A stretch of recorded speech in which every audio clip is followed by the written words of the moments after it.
வானொலியில் நீங்கள் கேட்டு மகிழ்ந்த தென்கட்சி கோ சுவாமிநாதன் அவர்களின் இன்று ஒரு தகவல் கதைகளை கேட்கலாம். ஒரு ஊர்ல ஒரு பெரிய ஞானி இருந்தார். அவர் படுக்கையில் இருந்தார். இன்னும் கொஞ்ச நேரம்தான் அவர் இந்த உலகத்தில் இருக்க போறார். அவரை சுத்தி ஏகப்பட்ட கூட்டம். ஏற்கனவே அவருடைய உபதேசங்களை கேட்டவங்க பல பேர் வந்து அவரை சுத்தி நிக்கிறாங்க. அந்த ஞானி மெதுவா கண்ணை திறந்து பார்க்கிறார். எல்லாரும் அவருடைய கடைசி வார்த்தையை கேட்கறதுக்காக அவளோட காத்துக்கிட்டு இருக்கிறாங்க.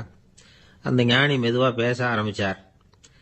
நான் என்னுடைய வாழ்நாள் பூராவும் உங்களுக்கு நிறைய போதனைகள் சொல்லிக்கிட்டு இருக்கிறேன். பேரானந்தம், மகிழ்ச்சி, தியானத்தன்மை, இதை பற்றியெல்லாம் சொல்லியிருக்கிறேன். இப்போ நான் வேற ஒரு கரைக்கு போய்கிட்டு இருக்கிறேன். நான் இனிமே இந்த கரையில் இருக்க மாட்டேன். நீங்கள் நான் சொன்னதையெல்லாம் கேட்டீங்க, ஆனால் எதையும் நீங்கள் வந்து நடைமுறைப்படுத்தி பார்க்கல. எல்லாம் கேட்டதோட சரி, அதோட விட்டுட்டீங்க. அப்புறம் அதை தள்ளி போட்டுக்கிட்டே வந்துட்டீங்க. மேலும் அதை தள்ளி போடுறதுல எந்த பிரயோஜனமும் கிடையாது. இப்போ நான் போய்கிட்டு இருக்கிறேன். உங்களில் யாராவது என்னோட வர்றதுக்கு தயாரா அப்படின்னு கேட்டார்.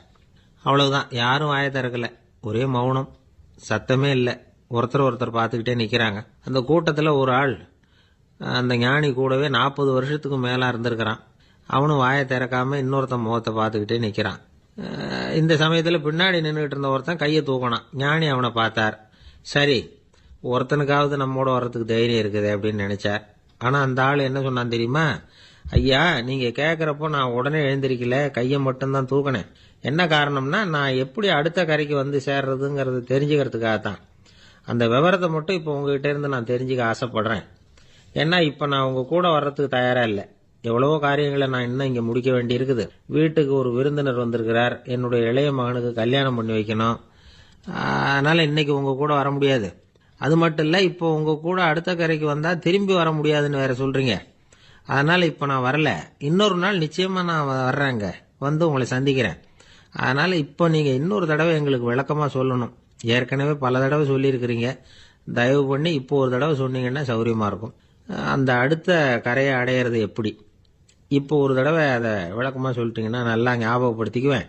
அது சரியான சமயம் வர்றப்போ இது எனக்கு உதவியாக இருக்கும் அப்படின்னு நானா. ஆனால் உண்மை என்ன தெரியுமா? அந்த சரியான சமயம் வரவே இல்லை அப்படிங்கிறது தான் உண்மை.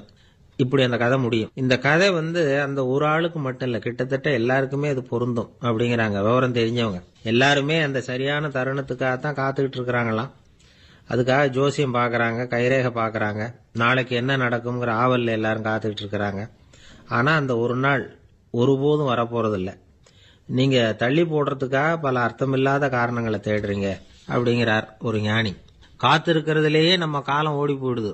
ஏன்னா இன்னைக்கு நாம் சிந்திக்கிறது நாளைக்கு நாம் சிந்திக்கிறது இல்லை. ஒவ்வொரு நாளும் ஒவ்வொரு மாதிரி போயிடுது. நாளைக்கு மறுநாளை பற்றியே சிந்திக்கிறோம். இப்படியே அது பாட்டுக்கு போயிடும். கரையை தொட்டு பார்க்கறது எப்போ? இதுதான் கேள்வி. நமக்கு வேண்டியப்பட்ட ஒருத்தர் ஒரு ரயில்வே பிளாட்ஃபாரத்தில் நின்றுட்டு இருக்கிறார். அங்கே இருக்கிறவங்க கிட்ட கேட்குறாராம், விசாரிக்கிறார்.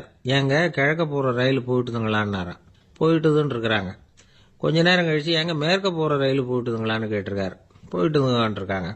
அப்புறம் கொஞ்ச நேரம் கழிச்சு மறுபடியும் ஏங்க 10:30 மணி வண்டி போயிட்டுதான்னு கேட்டிருக்காரு. தொடர்ந்து காலையிலேருந்து சாயந்தரம் வரைக்கும் இப்படி ஒரே இடத்துல நின்றுட்டு கேட்டுக்கிட்டே இருக்கிறார். இதை பார்த்துக்கிட்டு இருந்த ஒருத்தர் அவர்கிட்ட வந்து, ஏங்க நீங்கள் எங்கே போகணும் அப்படின்னு கேட்டாராம். இவர் மெதுவாக சொன்னாராம், இந்த ரயில்வே லைனை தாண்டி அந்த பக்கம் போகணும் அப்படின்னாராம். ஒரு அம்மா தெருவில் உட்காந்து என்னத்தையோ தேடிட்டு இருக்கிறாங்க. அந்த அம்மா ஒரு சூஃபி ஞானி. அவங்க பேர் என்னன்னா ரபியா அல் அடாவியா. அந்த அம்மாவுக்கு கண் கூட தெளிவாக தெரியாது. அந்த பக்கமாக வந்த சில பேர் இவங்களுக்கு உதவி செய்யறதுக்காக வந்தாங்க. என்ன தேடிட்டு இருக்கிறீங்க அப்படின்னு கேட்டாங்க. இதுக்கு அந்த அம்மா, அந்த கேள்வி அவ்வளவு முக்கியத்துவம் இல்லை, நான் தேடிட்டு இருக்கிறேன், உங்களால் முடிஞ்சா எனக்கு உதவி பண்ணலாம் அப்படின்னாங்களாம். உதவி செய்ய வந்தவங்களுக்கு ஆச்சரியம். எதை தேடுறோங்கிறது தெரியாமல் இப்படி ஏன் நேரத்தை செலவழிக்கிறீங்க? நாங்கள் எப்படி உங்களுக்கு உதவ முடியும்? எங்களுக்கு ஒன்றும் புரியலையே அப்படின்னு இருக்காங்க. சரி, உங்களை திருப்தி பண்ணுறதுக்காக சொல்கிறேன். ஒரு குண்டூசி தொலைஞ்சு போச்சு, அதை தேடுறேன் அப்படின்னாங்களாம் அந்த அம்மா. அதுக்கப்புறம் இவங்களும் சேர்ந்து தேட ஆரம்பிச்சிட்டாங்க. கொஞ்ச நேரம் ஆச்சு, ஒன்றும் கிடைக்கல. உதவி செய்ய வந்தவங்களும் அழுத்து போட்டாங்க. அப்புறம் கேட்டாங்க, இதை பாருங்கம்மா, இது ரொம்பவும் பெரிய தெரு, அகலமான தெரு. அதனால் குறிப்பாக நீங்கள் எந்த இடத்துல அந்த குண்டூசியை தொலைச்சிங்க அதை சொல்ல முடியுமான்னாங்களாம். இதுக்கு அந்த அம்மா, நீங்க மறுபடியும் அர்த்தமில்லாத கேள்வியை கேட்குறீங்க, உங்க கேள்விக்கும் நான் தேடுறதுக்கும் என்ன சம்பந்தம்னாங்களாம். இதை கேட்டதும் அவங்க ஒரு மாதிரி ஆயிட்டாங்க. என்னம்மா நீங்க பைத்தியம் மாதிரி பேசுறீங்க அப்படின்னாங்களாம். சரி, உங்களை மறுபடியும் திருப்திப்படுத்துறதுக்காக சொல்றேன், அதை நான் எங்க வீட்டில் தொலைச்சுட்டேன் அப்படின்னாங்களாம். அப்புறம் எதுக்காக இங்க தேடிட்டு இருக்கிறீங்க அப்படின்னு கேட்டிருக்காங்க. ஏன்னா இங்கே தான் வெளிச்சம் அதிகமாக இருக்குது, அங்கே வீட்டுக்குள்ளே இருட்டாக இருக்குது, அதனால் இங்கே தேடுறேன், வெளிச்சம் உள்ள இடத்துல தானே தேட முடியும் அப்படின்னாங்களாம் அந்த ஞானி. இந்த கதைக்கு என்ன அர்த்தங்கிறத பெரியவங்க சொல்கிறாங்க. அதாவது இந்த தேடுதல்ங்கிறது ஒரு வியாதி. அது நம்ம சதா அலைய வைக்கும், பைத்தியமாக மாற்றுறதுக்கு முயற்சி பண்ணோம். ஒரு காலம் அது நிறைவு அடையவே அடையாது. வாழ்வுங்கிறது ஒரு புரிந்து கொள்ள முடியாத சதா இயங்கி கொண்டிருக்கிற ஒரு செயல். அதுக்கு ஆரம்பமும் இல்லை, முடிவும் கிடையாது. எதையோ தேடணும் அப்படிங்கிற உந்துதல் நமக்குள்ள இருக்கும், ஆனால் குறிப்பாக எதை தேடிட்டு இருக்கிறோம் அப்படிங்கிறது புரியாது. அப்படி ஏதாவது ஒன்றை தேடி அடைஞ்சிடுறோம்னு வச்சுக்கோங்க, உடனே ஒரு அதிருப்தி வந்துடும். அதனால வாழ்க்கைங்கிறது சலிப்பு நிறைந்தது அப்படிங்கிற எண்ணத்தை உண்டாக்கிக்கிறோம். ஒன்று அடைஞ்சதுக்கு அப்புறம் இன்னொன்று தேட ஆரம்பிச்சிருவோம். ஆக இந்த தேடல்ங்கிறது நாம் ஒன்று அடைஞ்சாலும் அடையாவிட்டாலும் தொடர்ந்து நடந்துக்கிட்டு தான் இருக்கும். இதுக்கு முடிவே கிடையாது. இந்த உண்மையை நாம் நல்லா புரிஞ்சுக்கணும் அப்படிங்கிறது பெரியவங்களுடைய கருத்து. ஏழையும் தேடுறான், பணக்காரனும் தேடுறான், நோயாளியும் தேடுறான், நோய் இல்லாதவனும் தேடுறான், அதிகாரம் உள்ளவனும் தேடுறான், அதிகாரம் இல்லாதவனும் தேடுறான், முட்டாளும் தேடுறான், அறிவாளியும் தேடுறான். ஆனால் யாரும் இதை தான் தேடி சாதிக்க போகிறோம், இதுதான் முடிவு அப்படின்னு திட்டவட்டமாக சொன்னதில்லை. ஒன்று அடைஞ்சதும் இன்னொன்று தேட ஆரம்பிச்சிடுறாங்க, அவ்வளோதான். அதாவது உங்களின் தேடுபவர் உங்கள் உள்ளேதான் இருக்கிறார், அவரை தேடி கண்டுபிடியுங்கள். இதுதான் ஞானிகள் நமக்கு சொல்லுகிற ஒரு ஆலோசனை. நம்மால் ஒருத்தன் ஜெயிலில் இருந்தான். இன்னொரு கைதி அவனை பார்த்து கேட்டான், ஏன்பா உன்னை பார்க்கறதுக்கு வெளியிலிருந்து யாருமே இங்கே வர்றது இல்லையே, உனக்கு சொந்தக்காரங்களே கிடையாதா அப்படின்னு கேட்டானா. ஏன் இல்லை, எனக்கு சொந்தக்காரங்க நிறைய பேர் உண்டு, அவங்க என்னை பார்க்க வராததுக்கு காரணம் வேற அப்படின்றான் இவன். என்ன காரணம்னு கேட்டான் அவன். அதுக்கு இவன் சொன்னானா, அதுக்கு என்ன காரணம்னா அவங்க எல்லாரும் இங்கே உள்ளேயே இருக்கிறாங்க அப்படின்னா. ஆஃபீஸ் முடிஞ்சு வீட்டுக்கு போகிற சமயத்தில் ஒருத்தர் கடைக்கு போய் ஸ்வீட் வாங்கினார். சரி, வீட்டுக்கு பிள்ளைங்களுக்கு தான் வாங்கிட்டு போகிறார் அப்படின்னு மற்றவங்க நினச்சாங்க. அவர் அப்படி செய்யல. அந்த இடத்துலையே பொட்டலத்தை பிரித்தார். திருட மாதிரி அப்படியே சுற்றி ஒரு தரம் பார்த்துக்கிட்டார். யாரும் தெரிஞ்சவங்க இல்லைங்கிறத முடிவு பண்ணிவிட்டு அவசரமாக அதை அப்படியே போட்டு முழுகிவிட்டு கையை தொடச்சிக்கிட்டு நல்ல பிள்ளை மாதிரி நடந்து போக ஆரம்பிச்சிட்டார். அவர் யாருன்னா, அவரோட பிரச்சனை எல்லாருக்கும் தெரியாது, சில பேருக்கு தான் தெரியும். அதாவது அவர் உடம்புல சர்க்கரை இருக்குன்னு டாக்டர் சொல்லிவிட்டாராம். அதனால் வீட்டில் சர்க்கரையே இவர் கண்ணில் காட்டுறதில்ல. அதனால் இவர் யார் கண்ணிலையும் படாமல் இப்படிப்பட்ட வேலைகள்லாம் செய்கிறது வழக்கம். யாருக்கும் தெரியாமல் இப்படி ஸ்வீட்டை வாங்கி சாப்பிட்டுட்டு அவர் பாட்டுக்கு போயிடுறது. இப்படிப்பட்டவங்களுக்கெல்லாம் கொஞ்சம் ஆறுதலான தகவல் இன்னைக்கு. அது என்னென்னா, நாம் சாப்பிட்ற சர்க்கரைக்கும் நம்ம உடம்புல உள்ள சில கோளாறுகளுக்கும் அப்படி என்னதான் சம்பந்தம் இருக்குது. இதை பற்றி சமீபத்தில் சில ஆராய்ச்சிகள்லாம் நடந்திருக்குது. ஏன்னா சர்க்கரைன்னாவே விஷம் மாதிரி அதை பார்க்குறவங்களும் சில பேர் உண்டு. சின்ன பிள்ளைங்களுக்கு வயத்தில் பூச்சி உண்டாகிறதுலேருந்து பெரியவங்களுக்கு நீரிழிவு வர்ற வரைக்கும் எல்லாத்துக்கும் சர்க்கரை தான் காரணம்னு சொல்லிகிட்டு இருக்கிறோம். ஆனால் அந்த அளவுக்கு பயப்பட வேண்டிய அவசியம் இல்லை அப்படின்னு சொல்கிறாங்க. சர்க்கரை வியாதி, இருதய நோய், பித்த நீர்ப்பை நோய், இதெல்லாம் சில நோய்கள்லாம் நாம் சாப்பிட்ற சர்க்கரைக்கும் தொடர்பு இருக்குன்னு நினைக்கிறோம். ஆனால் அப்படி சம்பந்தம் உண்டுங்கிறதுக்கு போதுமான அளவுக்கு ஆதாரம் இல்லை அப்படிங்கிறாங்க ஆராய்ச்சியாளர்கள். ஒரே ஒரு சம்பந்தம் தான் உறுதியாக இருக்குதான். அதுவும் இந்த பல் சிதைவு அப்படின்னு இருக்கு இல்லையா, அந்த சர்க்கரை சாப்பிட்றதுக்கும் இந்த பல் சிதைவுக்கும் சம்பந்தம் இருக்குது அப்படிங்கிறத மட்டும் உறுதியாக சொல்கிறாங்க. சர்க்கரைன்னா நாம் சாப்பிட்ற ஜீனி மட்டும் இல்லை, பழம், காய்கறி, பால், தேன், இப்படி எல்லாத்துலேயும் அது இருக்குது. கேரட்டு கொடுக்குற சத்தில் 88% சர்க்கரை, ஆப்பிள் கொடுக்குற சக்தியில் 95% சர்க்கரை. இது ஜீனி சர்க்கரை, இது ஆப்பிள் சர்க்கரை அப்படிங்கிற வித்தியாசம்லாம் உடம்புக்கு கிடையாது. ரெண்டுமே உடனடியாக சக்தி கொடுக்குது. ஒரு ஸ்பூன் சர்க்கரையில் 16 கலோரி தான் சத்து இருக்குது. அதிகமாக சர்க்கரை சாப்பிட்டா நீரிழிவு வந்துருங்கிறது தப்பான ஒரு அபிப்பிராயம். டயபெட்டிஸுங்கிறது ஒரு மெட்டபாலிக் டிசார்டர், அவ்வளவுதான். அதாவது நாம் சாப்பிட்ற சர்க்கரையை நம்ம உடம்பு திறமையாக உபயோகப்படுத்திக்க முடியல அப்படின்னு அர்த்தம். அதனால தான் அதிகமாக இனிப்பு வேணாம்னு சொல்கிறோம். ஏற்கனவே உடம்பால் முடியாத ஒன்றை மறுபடியும் அது தலையில் சுமத்தி அதிகமாக வேலை வாங்க வேணாமே அப்படிங்கிறதுக்காக தான். ஆகாரத்தில் அதிகமாக சர்க்கரை இருந்தால் அதனால் உடனே சர்க்கரை வியாதி வந்துடும்ங்கிறதுக்கு விஞ்ஞான ரீதியாக போதுமான ஆதாரம் இல்லை. அதனால் எப்போவாவது அதிகமாக ஸ்வீட்டு சாப்பிட்டுட்டா ஐயோ அதிகமாக சாப்பிட்டோமோ என்ன பண்ண போகுது தெரியலையே அப்படின்னு நினச்சி மனசை போட்டு குழப்பிக்க வேண்டியதில்லை. பொதுவாக எதுவுமே அதிகமாக வேண்டாம், எல்லாம் சீராக இருந்தால் போதும். நீரிழிவுங்கிறது புதுசாக வந்துட்ட ஒரு நோய் இல்லை, ரொம்ப காலமாகவே இருக்கிற ஒன்று தான். நம்ம முன்னோர்கள் இதை மதுமேகம் அப்படின்னு சொல்லுவாங்க. அதை கட்டுப்படுத்துறதுக்கு அவங்களே சில வழிமுறையை சொல்லி வச்சிருக்கிறாங்க. அது என்னென்னா வேற ஒன்றும் இல்லை, இந்த பாவக்காய், முள்ளங்கி, அருகம்புல் அவ்வளவுதான். வெள்ளை முள்ளங்கி இருக்குல்ல, அதை வாரத்துக்கு 3 நாள் சாப்பிட்டுக்கிட்டு வாங்க. நூலுக்கோல் ரொம்ப நல்லது. இல்லைன்னா முள்ளங்கி சாறு 1 ounce சாப்பிட்டுட்டு வரலாம். ரத்தத்தில் சேர்ற சர்க்கரை அளவு இதெல்லாம் கட்டுப்படுத்துது. சிறுநீரில் காணப்படுகிற சர்க்கரை அளவையும் சமநிலைப்படுத்துது. தினமும் ஆகாரத்தில் கோதுமை, கேழ்வரகு, வெந்தயம், கருவேப்பிலை, சோயாபீன்ஸ் எது கிடைக்குதோ சேர்த்துக்கலாம். இப்படிலாம் செஞ்சுக்கிட்டு வந்தால் அப்புறம் வீட்டுக்கு தெரியாமல் கடையில் போய் நின்றுக்கிட்டு ஸ்வீட் வாங்கி திருட்டுத்தனமாக சாப்பிட வேண்டிய அவசியமே உங்களுக்கு வராது. 2 ஆசாமிகள் கடற்கரையில் உட்காந்து சாவகாசமாக பேசிக்கிட்டு இருந்தாங்களாம். ஒருத்தர் சொன்னார், இன்னொருத்தருக்கு தெரியாமல் ஸ்வீட்டு சாப்பிட்றதே எப்பவும் இடைஞ்சல் தான் சார். நேத்திக்கு பாருங்க அப்படிதான் சாப்பிட்டுக்கிட்டு இருந்தேன், வீட்டுக்காரி கண்ணில் போட்டுவிட்டுது, அதுக்கப்புறம் ஒரே ரகலையாக போச்சு அப்படின்னாராம். எனக்கு கூட அப்படிதான் சார் ஆயிட்டுது, ஒரே ரகலை அப்படின்னாராம் இன்னொருத்தர். நீங்கள் சாப்பிட்டதும் உங்கள் வீட்டுக்காரங்க கண்ணில் போட்டுவிட்டுதா சார் அப்படின்னு கேட்டிருக்காரு இவர். அதுக்கு அவர் சொன்னாராம், அப்படி இல்லை சார், கடைக்காரர் கண்ணில் போட்டுவிட்டுதோ, நான் அவருக்கு தெரியாமல் அந்த ஸ்வீட்டை அவர் கடையிலேருந்து எடுத்திருந்தேன் அப்படின்னு விளக்கம் கொடுத்தாராம் இந்த ஆள். ஒருத்தர் முகத்தை தொங்க போட்டுக்கிட்டு ஒரு மாதிரியாக வந்தார். என்ன விஷயம்னு விசாரித்தேன். என்னுடைய நண்பன் ஒருத்தங்கிட்ட கருத்து வேறுபாடு, இனிமேல் நமக்குள்ள எந்த சம்மந்தமும் வேணாம்னு நட்பை முறிச்சிட்டு வந்துட்டேன்னா. நண்பர்கள்னு இருந்தால் கருத்து வேறுபாடு வரத்தான் செய்யும்னு. கருத்து வேறுபாடு வராமல் இருக்கிறதுக்கு ஏதாவது வழி உண்டா அப்படின்னு கேட்டாங்க. அதை பற்றி நிபுணர்கள் சில யோசனைகளை சொல்லியிருக்கிறாங்கன்னு.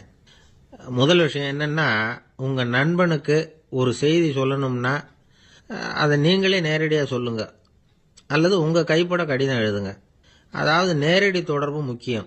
அதை விட்டுட்டு இன்னொருத்தர் மூலமாக நண்பர்களுக்கு செய்தி அனுப்புனா நீங்கள் சொல்கிற செய்தி அப்படியே போய் சேராது, அது சேதமாயிடும். கூட்டி குறைச்சி சொல்லிவிடுவாங்க, அது குழப்பத்தில் கொண்டாந்து விட்டுரும். இது ஒரு யோசனை. 2வது யோசனை என்னன்னா, நீங்கள் ஒரு நல்ல காரியத்தை செய்யும் பொழுது உங்கள் நண்பரையும் சேர்த்துக்குங்க, அவருக்கும் அதில் ஒரு ஈடுபாட்டை உருவாக்குங்க. 3வது யோசனை, நம்ம பக்கத்தில் இருக்கிற நண்பர் மகிழ்ச்சி அடைகிற மாதிரி ஏதாவது செய்யணும். சின்ன சின்ன செயல்களாக இருந்தாலும் பரவாயில்ல, அவர் நமக்கு எதுவும் செய்யலையே, நாம் எதுக்கு செய்யணும் அப்படின்னு நினச்சிக்கிட்டு இருக்கக்கூடாது. 4வது யோசனை என்னென்னா, உங்களுக்கு ஒரு பிரச்சனையா அல்லது உங்கள் நண்பருக்கு ஒரு பிரச்சனையா, எதுவாக இருந்தாலும் 2 பேரும் சேர்ந்து உட்காந்து ஆலோசனை பண்ணுங்க. நம்ம யோசனையும் கேட்கப்படுதே அப்படிங்கிற நினைப்பே அவருக்கு ஒரு மன நிறைவை உண்டாக்குமா. 5வது யோசனை, உங்கள் நண்பர் ஏதோ ஒரு காரியத்தை செய்கிறார், நீங்கள் உடனே அவசரப்பட்டு நீ செய்கிறது தப்புன்னு தீர்ப்பு சொல்லக்கூடாது. அவர் அதை செய்யறதுக்கான நியாயங்கள் எவ்வளவோ இருக்கும், அதை புரிஞ்சுக்கிறதுக்கு முயற்சி பண்ணணும். 6வது யோசனை, உங்கள் நண்பர் என்ன சொன்னாலும் அதை பொறுமையாக கேளுங்க. அவர் சொல்கிறத புரிஞ்சுக்கணும், அவர் சொல்ல விரும்புகிறத புரிஞ்சுக்கணும், அவர் சொல்ல முடியாமல் தவிக்கிறதையும் புரிஞ்சுக்கணும். இப்படி 3 விதமாகவும் அவரை புரிஞ்சுக்கிட்டு அதுக்கு தகுந்த மாதிரி செயல்படணும். 7வது யோசனை என்னன்னா, உங்கள் நண்பர் உங்ககிட்ட ஏதோ ஒரு கருத்தை சொல்கிறார், அது உங்களுக்கு பிடிக்கல, அதுக்காக உடனே நீ சொல்கிறது சரியில்லை, நான் ஒத்துக்க மாட்டேன் அப்படின்லாம் மறுத்துக்கிட்டு இருக்கக்கூடாது. அவர் சொல்கிறத கேட்கணும், பொறுமையாக சிந்திக்கணும், அதுக்கப்புறம் பதில் சொல்லணும். இப்படிலாம் நடந்துக்கிட்டால் நண்பர்களுக்குள்ள கருத்து வேறுபாடு வர்றதுக்கு வாய்ப்பே இருக்காது அப்படின்னு வல்லுநர்கள் தொகுத்து சொல்லியிருக்கிறாங்க இந்த யோசனைகளை. எனக்கு தெரிஞ்ச சில நண்பர்கள் உண்டு, அவங்களுக்குள்ளேயும் கருத்து வேறுபாடுகள் வராமல் இருக்கிறதுக்கு சில நுட்பங்களை கையாளுறது உண்டு. ஒருத்தர் சொன்னார், அந்த டாக்டர் சின்ன வயசுலேருந்து என் கூட பழகினவர், நாங்கள் 2 பேரும் இணை பிரியாத நண்பர்கள். இருந்தாலும் எனக்கு உடம்பு சரியில்லைன்னா நான் அவர்கிட்ட வைத்தியம் பார்த்துக்க மாட்டேன் அப்படின்னார் ஒருத்தர். ஏன் அப்படின்னு கேட்டேன். எங்கள் நட்பு கெட்டுப்போடக்கூடாது இல்லையா, அதனால தான் அப்படின்னாரு இவர். ஒரு நண்பர் அவசரமாக என்கிட்ட ஓடி வந்தார். அப்புறம் சொன்னார், என்னால் நம்பவே முடியல சார், என் பையனா அப்படி அப்படின்னு சொல்லி ஆச்சரியப்பட்டார். உங்கள் பையன் அப்படி என்னதான் செஞ்சுட்டான் அப்படின்னு கேட்டேன். என்னால் முடியாத ஒரு காரியத்தை அவன் செஞ்சுட்டான் சார் அப்படின்னார். அது என்னன்னு தான் சொல்லுங்களேன். என்ன, 5வது வகுப்பில் அவன் ஒரே தடவையில் தேறிட்டான் சார், அதாவது ஒரே அட்டம்ப்டில் பாஸ் ஆகிருக்கான் அப்படின்னார் மூச்சு வாங்க. கஷ்டப்பட்டு பரீட்சை எழுதுனது அவன், இவருக்கு ஏன் மூச்சு வாங்குது? நம்மால செய்ய முடியாத ஒரு காரியத்தை இன்னொருத்தர் செய்யும் பொழுது அது நமக்கு ஆச்சரியமா இருக்குது. சர்க்கஸ் பார்க்குறோம், ஒருத்தர் அந்த இடத்துல தொங்குறார், அது நமக்கு ஆச்சரியம். ஏன்னா அது நம்மால முடியாத காரியம். நம்மால முடியாத ஒன்றை அடுத்தவர் எளிதாக செய்யும் பொழுது நாம் மருள்வது இயற்கை. இதை தான் தொல்காப்பியம் மருட்கை அப்படின்னு சொல்லுது. இந்த வியப்பு இருக்குதே, இது 4 வகையில் ஏற்படுறதாக தொல்காப்பியம் சொல்லுது. அது என்ன 4 வகை? முதல் வகை எப்படின்னா புதுமையான அரிய செயல்களை செய்யறது. 2வது வகை என்னன்னா பெரும் செயல்களை செய்யறது. 3வது வகை என்னன்னா மிக நுட்பமான செயல்களை செய்யறது. 4வது வகை என்னன்னா ஆக்கம் தரும் செயல்களை செய்யறது. புதுமை, பெருமை, சிறுமை, ஆக்கமோடு மதினம் சாலா மருட்கை 4 அப்படிங்கிறது தொல்காப்பியம். இன்னைக்கு விஞ்ஞானம் புதுசு புதுசா எதையோ கண்டுபிடிக்குது. ஆரம்பத்தில் அது ஆச்சரியமா இருக்கு, அப்புறம் அது நமக்கு பழகி போடுது. வானொலி பெட்டி புதுசா வந்தப்போ ஒரு பெட்டி பேசுதுங்கிறது எவ்வளவு பெரிய ஆச்சரியம். இப்ப யாரும் அதை ஆச்சரியமா பாக்குறது இல்ல. மதினம் சாலா மருட்கை அப்படின்னு ஒரு சொற்றொடர் வருது பாருங்க, அதுல கருத்தாழம் உண்டு. எதை பற்றியும் போதுமான அளவு புரிந்து கொள்ளாத போது ஒருத்தர் ஆச்சரியப்படுறார். புரிந்து கொண்ட பிறகு ஆச்சரியம் மறைஞ்சு போடுது. மிக நுட்பமான செயல்களும் நம்ம ஆச்சரியப்பட வைக்கும். ஒரு அரிசியில ஒரு திருக்குறள் எழுதி காட்டுறாங்க, ஒரு முட்டை ஓட்டுக்குள்ள ஓவியம் தீட்டி காட்டுறாங்க. கருங்கல் சிற்பங்கள்ல எவ்வளவு நுட்பமான வேலைப்பாடுகளை எல்லாம் பார்த்து ஆச்சரியப்படுறோம். இது மாதிரி ஆக்கப்பூர்வமான அரிய செயல்களை செய்யறது கூட வியப்பை உண்டு பண்ணும். குப்பை கூலங்களை கூட வாழ்க்கைக்கு பயன்படுகிற பொருளா மாற்றுகிறவர்கள் இருக்காங்க. அவர்களுடைய செயல் வியப்பு அளிக்குது. இடைக்காட்டு சித்தர் பாடின மூவடி 30ங்கிற நூல்ல வர்ற ஒரு பாடல், ஆற்றல் பிறர் அறிதலின் அகம் கிளர்வு உறுதலின் கற்று அறி பாணர் கழுமிய கோடலின் தோற்றம் உருகவே போற்றல் சால் வியப்பே. ஒருத்தருடைய ஆற்றல் தெரியாம இருந்தது, அவருடைய அரிய செயலை பார்க்கும் பொழுது வியப்பா இருந்தது, மனசுக்குள்ள கிளர்ச்சி.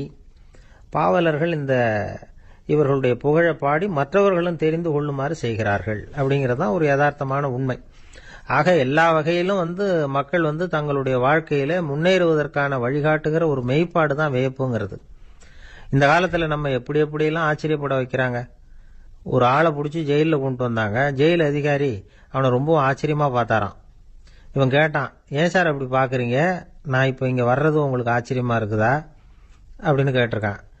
இதுக்கு ஜெயில் அதிகாரி சொல்லியிருக்கார், நீ இப்போ இங்க வந்ததுல எனக்கு ஒன்றும் ஆச்சரியம் இல்லப்பா, ஏற்கனவே நீ இங்க இருந்து விடுதலையாகி போய் 6 மாசம் ஆச்சு, இவ்வளவு லேட்டா வர்றியே அதுதான் எனக்கு ஆச்சரியமா இருக்கு அப்படின்னாராம். ஒரு நண்பர், அவர்கிட்ட பேசிக்கிட்டு இருந்தேன். மனித உறவுகள் பத்தி அவர் சொல்லிட்டு இருந்தார். அமெரிக்காவில் தந்தை மகன் உறவு எப்படி இருக்கு அப்படிங்கறத விளக்கறதுக்கு அவர் ஒரு கதையை சொன்னார். ஒரு அப்பா பகல் பூராவும் அலுவலகத்தில் வேலை, ஓடி ஆடி உழைச்சிக்கிட்டு களைச்சி போய் ராத்திரி 10 மணிக்கு மேலே வீடு திரும்பினான். வீட்டு வாசல்ல அவரோட மகன் காத்துக்கிட்டு இருக்கிறான், இன்னமும் தூங்கலை. அப்பாவை வாசல்லையே தடுத்து நிறுத்தி, அப்பா உனக்கு சம்பளம் எவ்வளவு அப்படின்னு கேட்குறான். ஏற்கனவே ஆபீஸ் பிரச்சனைகளால் அலுத்து போய் திரும்புகிற அப்பாவுக்கு கோவம் வந்துடுது. என்னடா இப்படிலாம் கேளுன்னு உங்கள் அம்மா உனக்கு சொல்லி கொடுத்தாளா அப்படின்னு சொல்லிட்டு உள்ளே போய் சட்டையை கட்டி மாட்டி விட்டு குளிச்சு விட்டு மறுபடியும் வெளியில் உடைய மாற்றுகிற சமயம் அப்போ மறுபடியும் மகன் உள்ளே நிற்கிறான் அவர் முன்னாடியே. அப்பா உனக்கு எவ்வளவு சம்பளங்கிறான் மறுபடியும். அப்பாவுக்கு எரிச்சல் அதிகமாயிட்டுது. மணிக்கு $20 போதுமா அப்படின்னார். அப்படின்னா எனக்கு ஒரு $10 தர முடியுமான்னா மகன்.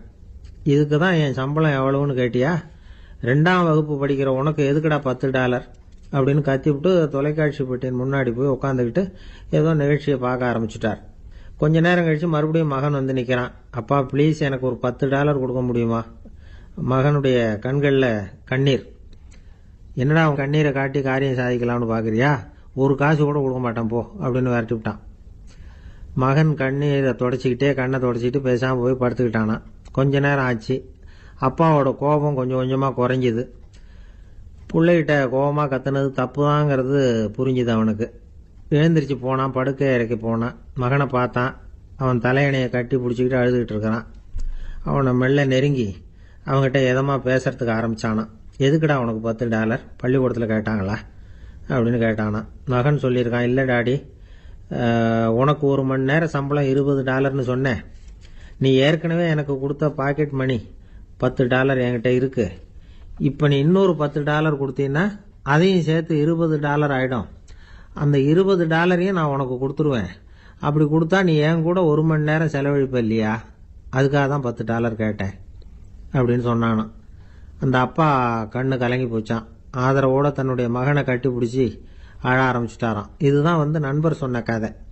அமெரிக்கா மட்டும் இல்லை, உலகம் பூராவும் இன்னைக்கு மனித உறவுகள் இப்படி தான் மாறிட்டு இருக்கு. பெரியவர்கள் அறிவுரை என்ன தெரியுமா? உங்கள் குழந்தைகளிடமிருந்து குழந்தை பருவத்தை பிரித்து விடாதீர்கள் அப்படிங்கிறது தான். அதாவது இன்றைய குழந்தைகள் தங்கள் பிருந்தாவனத்தை இழந்து விடுகிறார்கள் அப்படிங்கிறது அவங்களுடைய கருத்து. இந்த நிலைக்கு நாம காரணமா இருந்துடக்கூடாது. குழந்தைகளோட விளையாடுவோம், குடும்பத்தோட உறவாடுவோம் அப்படிங்கிறது தான் நம்முடைய நோக்கமா இருக்கணும். இன்றைய உறவு முறைக்கு இன்னொரு உதாரணம் சொல்லுவாங்க. ஒருத்தர் வந்தாராம், அவர் பக்கத்தில் ஒரு சின்ன பையன். நாம் அவரை விசாரிக்கிறோம், யார் இந்த பையன் அப்படின்னா அவர் சொல்றாரு, இவன் எனக்கு தூரத்து உறவு அப்படின்னாராம். இந்த தூரத்து உறவுன்னா எப்படின்னு இருக்கான். இதுக்கு அவன் சொல்லியிருக்கிறான், இவன் எங்க அப்பாவுக்கு 8வது புள்ள அப்படின்னானான். ஒருத்தன் எப்படி நடந்துக்கிறாங்கிறத வச்சு தான் அந்த ஆள் எப்படிங்கிறத நாம முடிவு பண்றோம். ஆளுமைன்னு சொல்றோம்ல, அதுக்கு சூழ்நிலைகளை ஆளுகின்ற தன்மை அப்படின்னு விளக்கம் கொடுக்கிறார் ஒரு உளவியல் நிபுணர். சரி, ஒரு மனிதனுடைய ஆளுமையை உருவாக்குகிற விஷயங்கள் என்னென்ன? பிறப்பு, வளர்க்கப்பட்ட விதம், படிப்பு, நண்பர்கள், சமுதாயம், இப்படி நிறைய உண்டு. ஆளுமையின் அடிப்படையில் சில மனநோய்கள் உண்டாகுது. அதெல்லாம் என்னென்னங்கிறத தெரிஞ்சு வச்சுக்கிட்டோம்னா நம்ம கூட இருக்கிறவங்களை அடையாளம் கண்டுபிடிக்கிறதுக்கு அது ரொம்ப உபயோகமாக இருக்கும். ஃப்ரெனாய்டு ஆளுமை அப்படின்னு ஒன்று. இந்த கோளாறு உள்ளவங்க எப்படி இருப்பாங்க தெரியுமா? அதிக உணர்ச்சி, சந்தேகம், பொறாமை இதெல்லாம் அதிகமாக இருக்கும். வளைஞ்சு கொடுக்க மாட்டாங்க. அடுத்தவங்களோட இணக்கமான உறவு இருக்காது. அவங்க செய்கிற தப்புக்கெல்லாம் அடுத்தவங்களை குறை சொல்லிட்டு இருப்பாங்க. இது ஒரு ரகம். அடுத்தது ஸ்கிசாய்டு ஆளுமை அப்படின்னு சொல்றாங்க. இந்த கோளாறு உள்ளவங்க அடுத்தவங்களோட பழக கூச்சப்படுவாங்க. சின்ன வயசுலேயே இது ஆரம்பமாயிடுது. பகல் கனவுலேயே சஞ்சரிப்பாங்க. அவங்களுடைய விரோதம், கோபம் இதை கூட வெளியில காட்டிக்க முடியாம இருப்பாங்க. இவங்களுக்கு அகமுகம், பிரச்சனைகள்லேருந்து ஒதுங்கி எதுலேயும் ஈடுபாடு இல்லாதவங்களா இருப்பாங்க. இப்படி ஒரு ரகம். அடுத்தது சைக்ளோதமிக் ஆளுமை அப்படின்னு சொல்றாங்க. அது என்னன்னா, உணர்ச்சிகள்ல ஏற்றத்தாழ்வு அதிகமா இருக்குமா. சில சமயம் பார்த்தா மகிழ்ச்சியா இருப்பாங்க, சில சமயம் சோகமா உட்காந்துருப்பாங்க. அவங்க மனநிலைக்கு தகுந்த மாதிரி சமூக நிகழ்ச்சிகள்ல பங்கெடுத்துக்குவாங்க. இன்னொரு வகை என்னன்னா, எண்ண பீடிகை ஆளுமை அப்படின்னு பேர் வச்சிருக்கிறாங்க. அதுக்கு இவங்களுக்கெல்லாம் கரெக்டா இருக்கணும். எல்லாம் சட்டத்திட்டம், இதுலயும் ஒரு ஒழுங்குமுறை, இப்படி எதிர்பார்க்கிற மனோபாவம். இவங்க எதிர்பார்ப்புக்கும் அரண்முறைக்கும் மற்றவங்க கட்டுப்படணும்னு நினைப்பாங்க. இந்த நிலைமை நீடிச்சா என்ன ஆகும் தெரியுமா? அலைக்கழிக்கிற எண்ணங்கள் திரும்ப திரும்ப ஒரே செயலை செய்ய தூண்டுற மன தளர்ச்சிக்கு ஆளாயிடுறாங்க. அடுத்தது ஹிஸ்டீரியா ஆளுமை. சின்ன விஷயத்தையெல்லாம் பெருசுபடுத்தி நாடகமாக்குற நடிகர்கள் இவங்க. உணர்ச்சி அதிகம் உள்ளவங்க. இவங்க மன எழுச்சியில பக்குவமின்மை, குழந்தைத்தனம், முதிர்ச்சியின்மை எல்லாம் இருக்கும். தன்னலம் மிக்க குணம். பிறர் தன்னை மட்டுமே கவனிக்கணும்னு நினைச்சு செயல்படுறது, இதெல்லாம் இவங்க அடையாளம். அடுத்த ரகம் எப்படின்னா, வளர்ச்சியற்ற ஆளுமைன்னு சொல்றாங்க. அடுத்தவங்களோட இணங்கி போக முடியாதவங்க, அறிவு, மன எழுச்சி, சமூக உறவு இதுல எல்லாம் போதுமான வளர்ச்சியையும் நிறைவையும் பெற முடியாதவங்க. இவங்களால வாழ்க்கையில முன்னேற முடியாது. பிச்சைக்காரங்க, குற்றவாளிகள், இவங்க கிட்ட எல்லாம் இது மாதிரியான ஆளுமை அதிகமா இருக்குமா. அடுத்தது என்னன்னா, சோர்வுடைய ஆளுமை. எதுலயும் உற்சாகம் இல்லாம சோர்ந்து போயிருப்பாங்க. அதுக்கெல்லாம் நமக்கு வலிமை இல்லப்பா அப்படின்னு சொல்லிட்டு இருப்பாங்க. சின்ன விஷயங்களுக்கெல்லாம் அதிர்ச்சி அடையிறது, வாழ்வின் சுவையை அனுபவிக்க முடியாதவங்க. இன்னொரு ரகம், இது கொதித்தெழும் ஆளுமைங்கிறாங்க. எதுக்கு எடுத்தாலும் ஆத்திரம், குரோதம், வன் செயல் இதுல எல்லாம் ஈடுபாடு, இப்படி உள்ளவங்க. நத்தை வகை ஆளுமை அப்படின்னு ஒண்ணு. அடுத்தவங்க மேல விரோதம் இருக்கும், அடிக்கணுங்கிற எண்ணம் இருக்கும். ஆனா அதை அப்படியே வெளியில காட்டாம அதே சமயம் அமைதியான முறையில வெறுப்பை வெளிக்காட்டுற ரகம். இவங்கெல்லாம் பேசாம கம்முன்னு இருந்துகிட்டே நினைச்சதை நிறைவேற்றிக்கிறவாங்க. முன்ஜாக்கிரதை ஆளுமை அப்படின்னு ஒரு ரகமா. பாதுகாப்பின்மை, சந்தேகம், முழுமையின்மை, அறவேக்காட்டுத்தனம் இந்த மனப்போக்கு அதிகமா இருக்கிறதுனால அகம்பாவம், புடிவாதம், எச்சரிக்கை எல்லாம் அளவுக்கு மீறி இருக்கும். இதுவரைக்கும் நாம பேசிக்கிட்டு இருந்த ஆளுமை பண்புகள் அளவுக்கு அதிகமா போயிட்டுதுன்னா ஆளுமை கோளாறுகள் ஏற்படும். அதன் அடிப்படையில் மனவியாதிகள் வருமா. அதனால இணக்கமான, எல்லாரும் விரும்புகிற இயல்பான ஆளுமையை பெறுவதற்கு நாம முயற்சி செய்யணும் அப்படிங்கிறது மனோதத்துவ நிபுணர்களுடைய ஆலோசனை. ஒருத்தர் ஒரு மனோதத்துவ டாக்டரை தேடிட்டு வந்தாராம். டாக்டர், எனக்கு மனசுல ஏதோ வியாதி, ஆளுமை கோளாறு, அதாவது எனக்கு சீக்கிரமா செத்து போனா தேவையில்லைன்னு தோணுது அப்படின்னாராம். உடனே அந்த டாக்டர், சரி அப்படின்னா இங்கே இருங்க, நான் வைத்தியம் பார்க்கறேன் அப்படின்னு. ஒரு ஆசாமி வேகமா ஓடிக்கிட்டு இருந்தான். ஏன் இப்படி ஓடுறேன்னு கேட்டார் இன்னொருத்தர். அங்க ஒரு ஆள் அடிபட்டு கிடக்குறான், அதை பார்த்தேன், உடனே ஓடுறேன்னா. எங்கன்னு கேட்டார். ஆஸ்பத்திரிக்குன்னா. ஒரு ஆள் அடிபட்டு கிடக்கிறத பார்த்தா உடனடியா நாம செய்ய வேண்டியது முதல் உதவி, அதுக்கப்புறம் தான் ஆஸ்பத்திரி. இன்னைக்கு விபத்துங்கிறது சர்வசாதாரணமா நடந்துகிட்டு இருக்குது. வாகன விபத்து, வெடிகுண்டு விபத்து, தீ விபத்து, கட்டடம் சரியறது, பூகம்பம், இப்படி நிறைய நடக்குது. ஒரு விபத்தை பார்த்துட்டா நம்மள பல பேர் நமக்கு என்னத்துக்கு வம்புன்னு ஒதுங்கி போயிடுறதும் உண்டு. சில பேர் துணிஞ்சு கிட்ட போய் உதவி செய்யறதும் உண்டு. அப்படி உதவி செய்ய நினைக்கிறவங்களுக்கு உபயோகப்படுற தகவல் இது. விபத்துல காயமடைஞ்சவங்களை 3 பிரிவா பிரிக்கலாமா. முதல் வகை கொஞ்சம் சீரியஸ் ஆனது, உயிருக்கு உடனே ஆபத்து தரக்கூடியது. மூளை காயம், முகம், கழுத்து காயங்கள், இருதயம், நுரையீரல் காயங்கள், வயத்துல உள்ளுறுப்பு காயங்கள், அதிகப்படியான இரத்தப்போக்கு, இதனால எல்லாம் பாதிக்கப்பட்டிருந்தா அது முதல் வகை அப்படின்னு நாமளே மனசுக்குள்ள முடிவு பண்ணிக்கணும். இவங்களுக்கெல்லாம் உடனடியா முதல் உதவி கொடுக்கணும். தாமதப்படுத்தாம ஆஸ்பத்திரிக்கு கொண்டுகிட்டு போயிடணும். இப்படி கொஞ்சம் எச்சரிக்கையா நடந்துகிட்டா அவங்கள பல பேரை காப்பாத்தி போடலாம். 2வது வகை எப்படின்னா, முதல் உதவி விரைவா கிடைச்சா உயிர் பிழைக்கக்கூடிய மார்பு காயங்கள், கைகால் எலும்பு முறிவு, இடுப்பு முதுகெலும்பு காயம், சீரான ரத்த சேதம், இப்படிப்பட்டவங்களை 2வது வகையா பிரிக்கணும். ஆபத்து இல்லாத சிராய்ப்புகள், சிறு காயங்கள், ரத்த உறைவுகள், இதனால பாதிக்கப்படுறவங்க 3வது வகை. ஒருத்தர் தலையில அடிபட்டு நினைவு விழுந்துட்டாருன்னு வச்சுங்க, அவருக்கு வாந்தி வர்றதுனால புறையேறி மூச்சு அடைப்பு உண்டாகும். இப்படி ஆகாம இருக்கிறதுக்காக தலையை ஒரு பக்கமா சாய்ச்சி வைக்கலாம். நாடி துடிப்பையும் இதய துடிப்பையும் தொட்டு பார்க்கணும். அது குறைஞ்சிருந்தாலும் சரி, நின்று இருந்தாலும் சரி, அவர் மார்பை நிமிஷத்துக்கு 80 தடவை உள்ளங்கையால அழுத்தி இதய துடிப்பை மீட்கிறதுக்கு உதவி பண்ணணும். கழுத்துல காயம்பட்டாலும் ஆபத்து அதிகம். கழுத்துக்கு அடியில ஒரு துண்டை மடிச்சு வைக்கலாம். 2 பக்கமும் சின்ன தலையணை அல்லது துணி மடிப்புகளை வச்சு கழுத்தை அதிகமா அசையாம பார்த்துக்கலாம். முதுகெலும்பு முறிஞ்சிருக்குமோ அப்படிங்கிற சந்தேகம் இருந்ததுன்னா அவரை அதிகமா அசைய விடக்கூடாது. அதிகமா அசைஞ்சா தண்டு இடத்துல பாதிப்பு ஏற்பட்டு கைகால் விளங்காம போயிடும். அவரை ஒரு கனமான போர்வை இல்லைன்னா பாயில படுக்க வச்சு 4 பேர் மெதுவா தூக்கி மருத்துவ உதவிக்கு அனுப்பி வைக்கலாம். கையெலும்பு முறிஞ்சிருந்தா முறிஞ்ச பாகத்தை உடம்போட சேர்த்து அசையாம கட்டி போடலாம். கால் எலும்பு முறிஞ்சிருந்தா மற்ற காலோட சேர்த்து கட்டி போடலாம். முறிஞ்ச பாகம் தொங்காம பார்த்துக்கணும். அப்பதான் வீக்கம் உண்டாகாம இருக்கும். வெட்டு காயம், குண்டடிப்பட்ட காயம், இதுல எல்லாம் ரத்தப்போக்கு அதிகமா இருக்கும். ரத்தம் வெளியேற வெளியேற ஆபத்து அதிகம். சுத்தமான துணியை பல மடிப்புகளை மடிச்சு காயத்தின் மேல வச்சு அழுத்தமா ஒரு 10 நிமிஷம் பிடிச்சிக்கணும். ரத்தம் நின்ன உடனே காயத்துக்கு கட்டு போடலாம். சில சமயம் காயம்பட்ட பாகத்தை உயரமா தூக்கி பிடிச்சிக்கிட்டாதான் ரத்த கசிவு நிற்கும். இந்த விவரங்களை எல்லாம் கொஞ்சம் மனசுல வாங்கி வச்சுக்கிட்டோம்னா சமயத்துல உதவும். ஏன்னா இந்த காலத்துல விபத்து எந்த ரூபத்துல எப்போ வரும்னு யூகிக்கவே முடியல. நண்பர் ஒருத்தர் சொன்னார், நேற்றுக்கு பாருங்க சார், என் கண்ணு முன்னாடியே ஒரு சின்ன விபத்து நடந்ததுன்னார். என்னன்னு விசாரிச்சோம். ஒரு பஸ்ல வந்துகிட்டு இருந்தேன். அந்த பஸ்ல பின்பக்கம் படி ஓரமா நின்றுகிட்டு இருந்த ஒருத்தர் ரோட்ல விழுந்துட்டார். டிரைவர் அதை கவனிக்கல, நிறுத்தாம அவர் பாட்டுக்கு போறாருன்னார். கண்டக்டர் உடனே விசில் கொடுத்து பஸ்ஸை நிறுத்த வேண்டியது தானே அப்படின்னோம். அதுதான் சார் முடியாம போச்சுன்னார் அவர். ஏன்னு கேட்டாங்க. தவறி கீழே விழுந்ததே அந்த கண்டக்டர் தான் சார் அப்படிங்கிறார். ஒரு சீன தேசத்து அரசர் இருந்தார். அவருக்கு வயசாயிட்டுது. அவருக்கு அடுத்தபடியா அவருடைய புள்ள பட்டத்துக்கு வரணும், ஆட்சி பொறுப்பை ஏத்துக்கணும். ஒரு நல்ல தலைவனுக்கு இருக்க வேண்டிய பண்புகள்லாம் தன்னுடைய மகனுக்கு இருக்கணும்னு விரும்பினார் அந்த அரசர். அதனால இளவரசனை பக்கத்துல இருந்த ஒரு குரு கிட்ட அனுப்புனார். இளவரசன் அவர்கிட்ட போய் சேர்ந்தான். அந்த குரு என்ன பண்ணார் தெரியுமா? இவனை பார்த்து சொன்னார், இத பாருப்பா, நீ என்ன பண்ற, இப்பவே பக்கத்துல இருக்கிற காட்டுக்கு போ, நடு காட்டுல போய் ஒரு இடத்துல உட்காந்துக்கோ. அங்க என்னென்ன சத்தம்லாம் உன் காதுல விழுதுன்னு கவனிச்சு கேளு.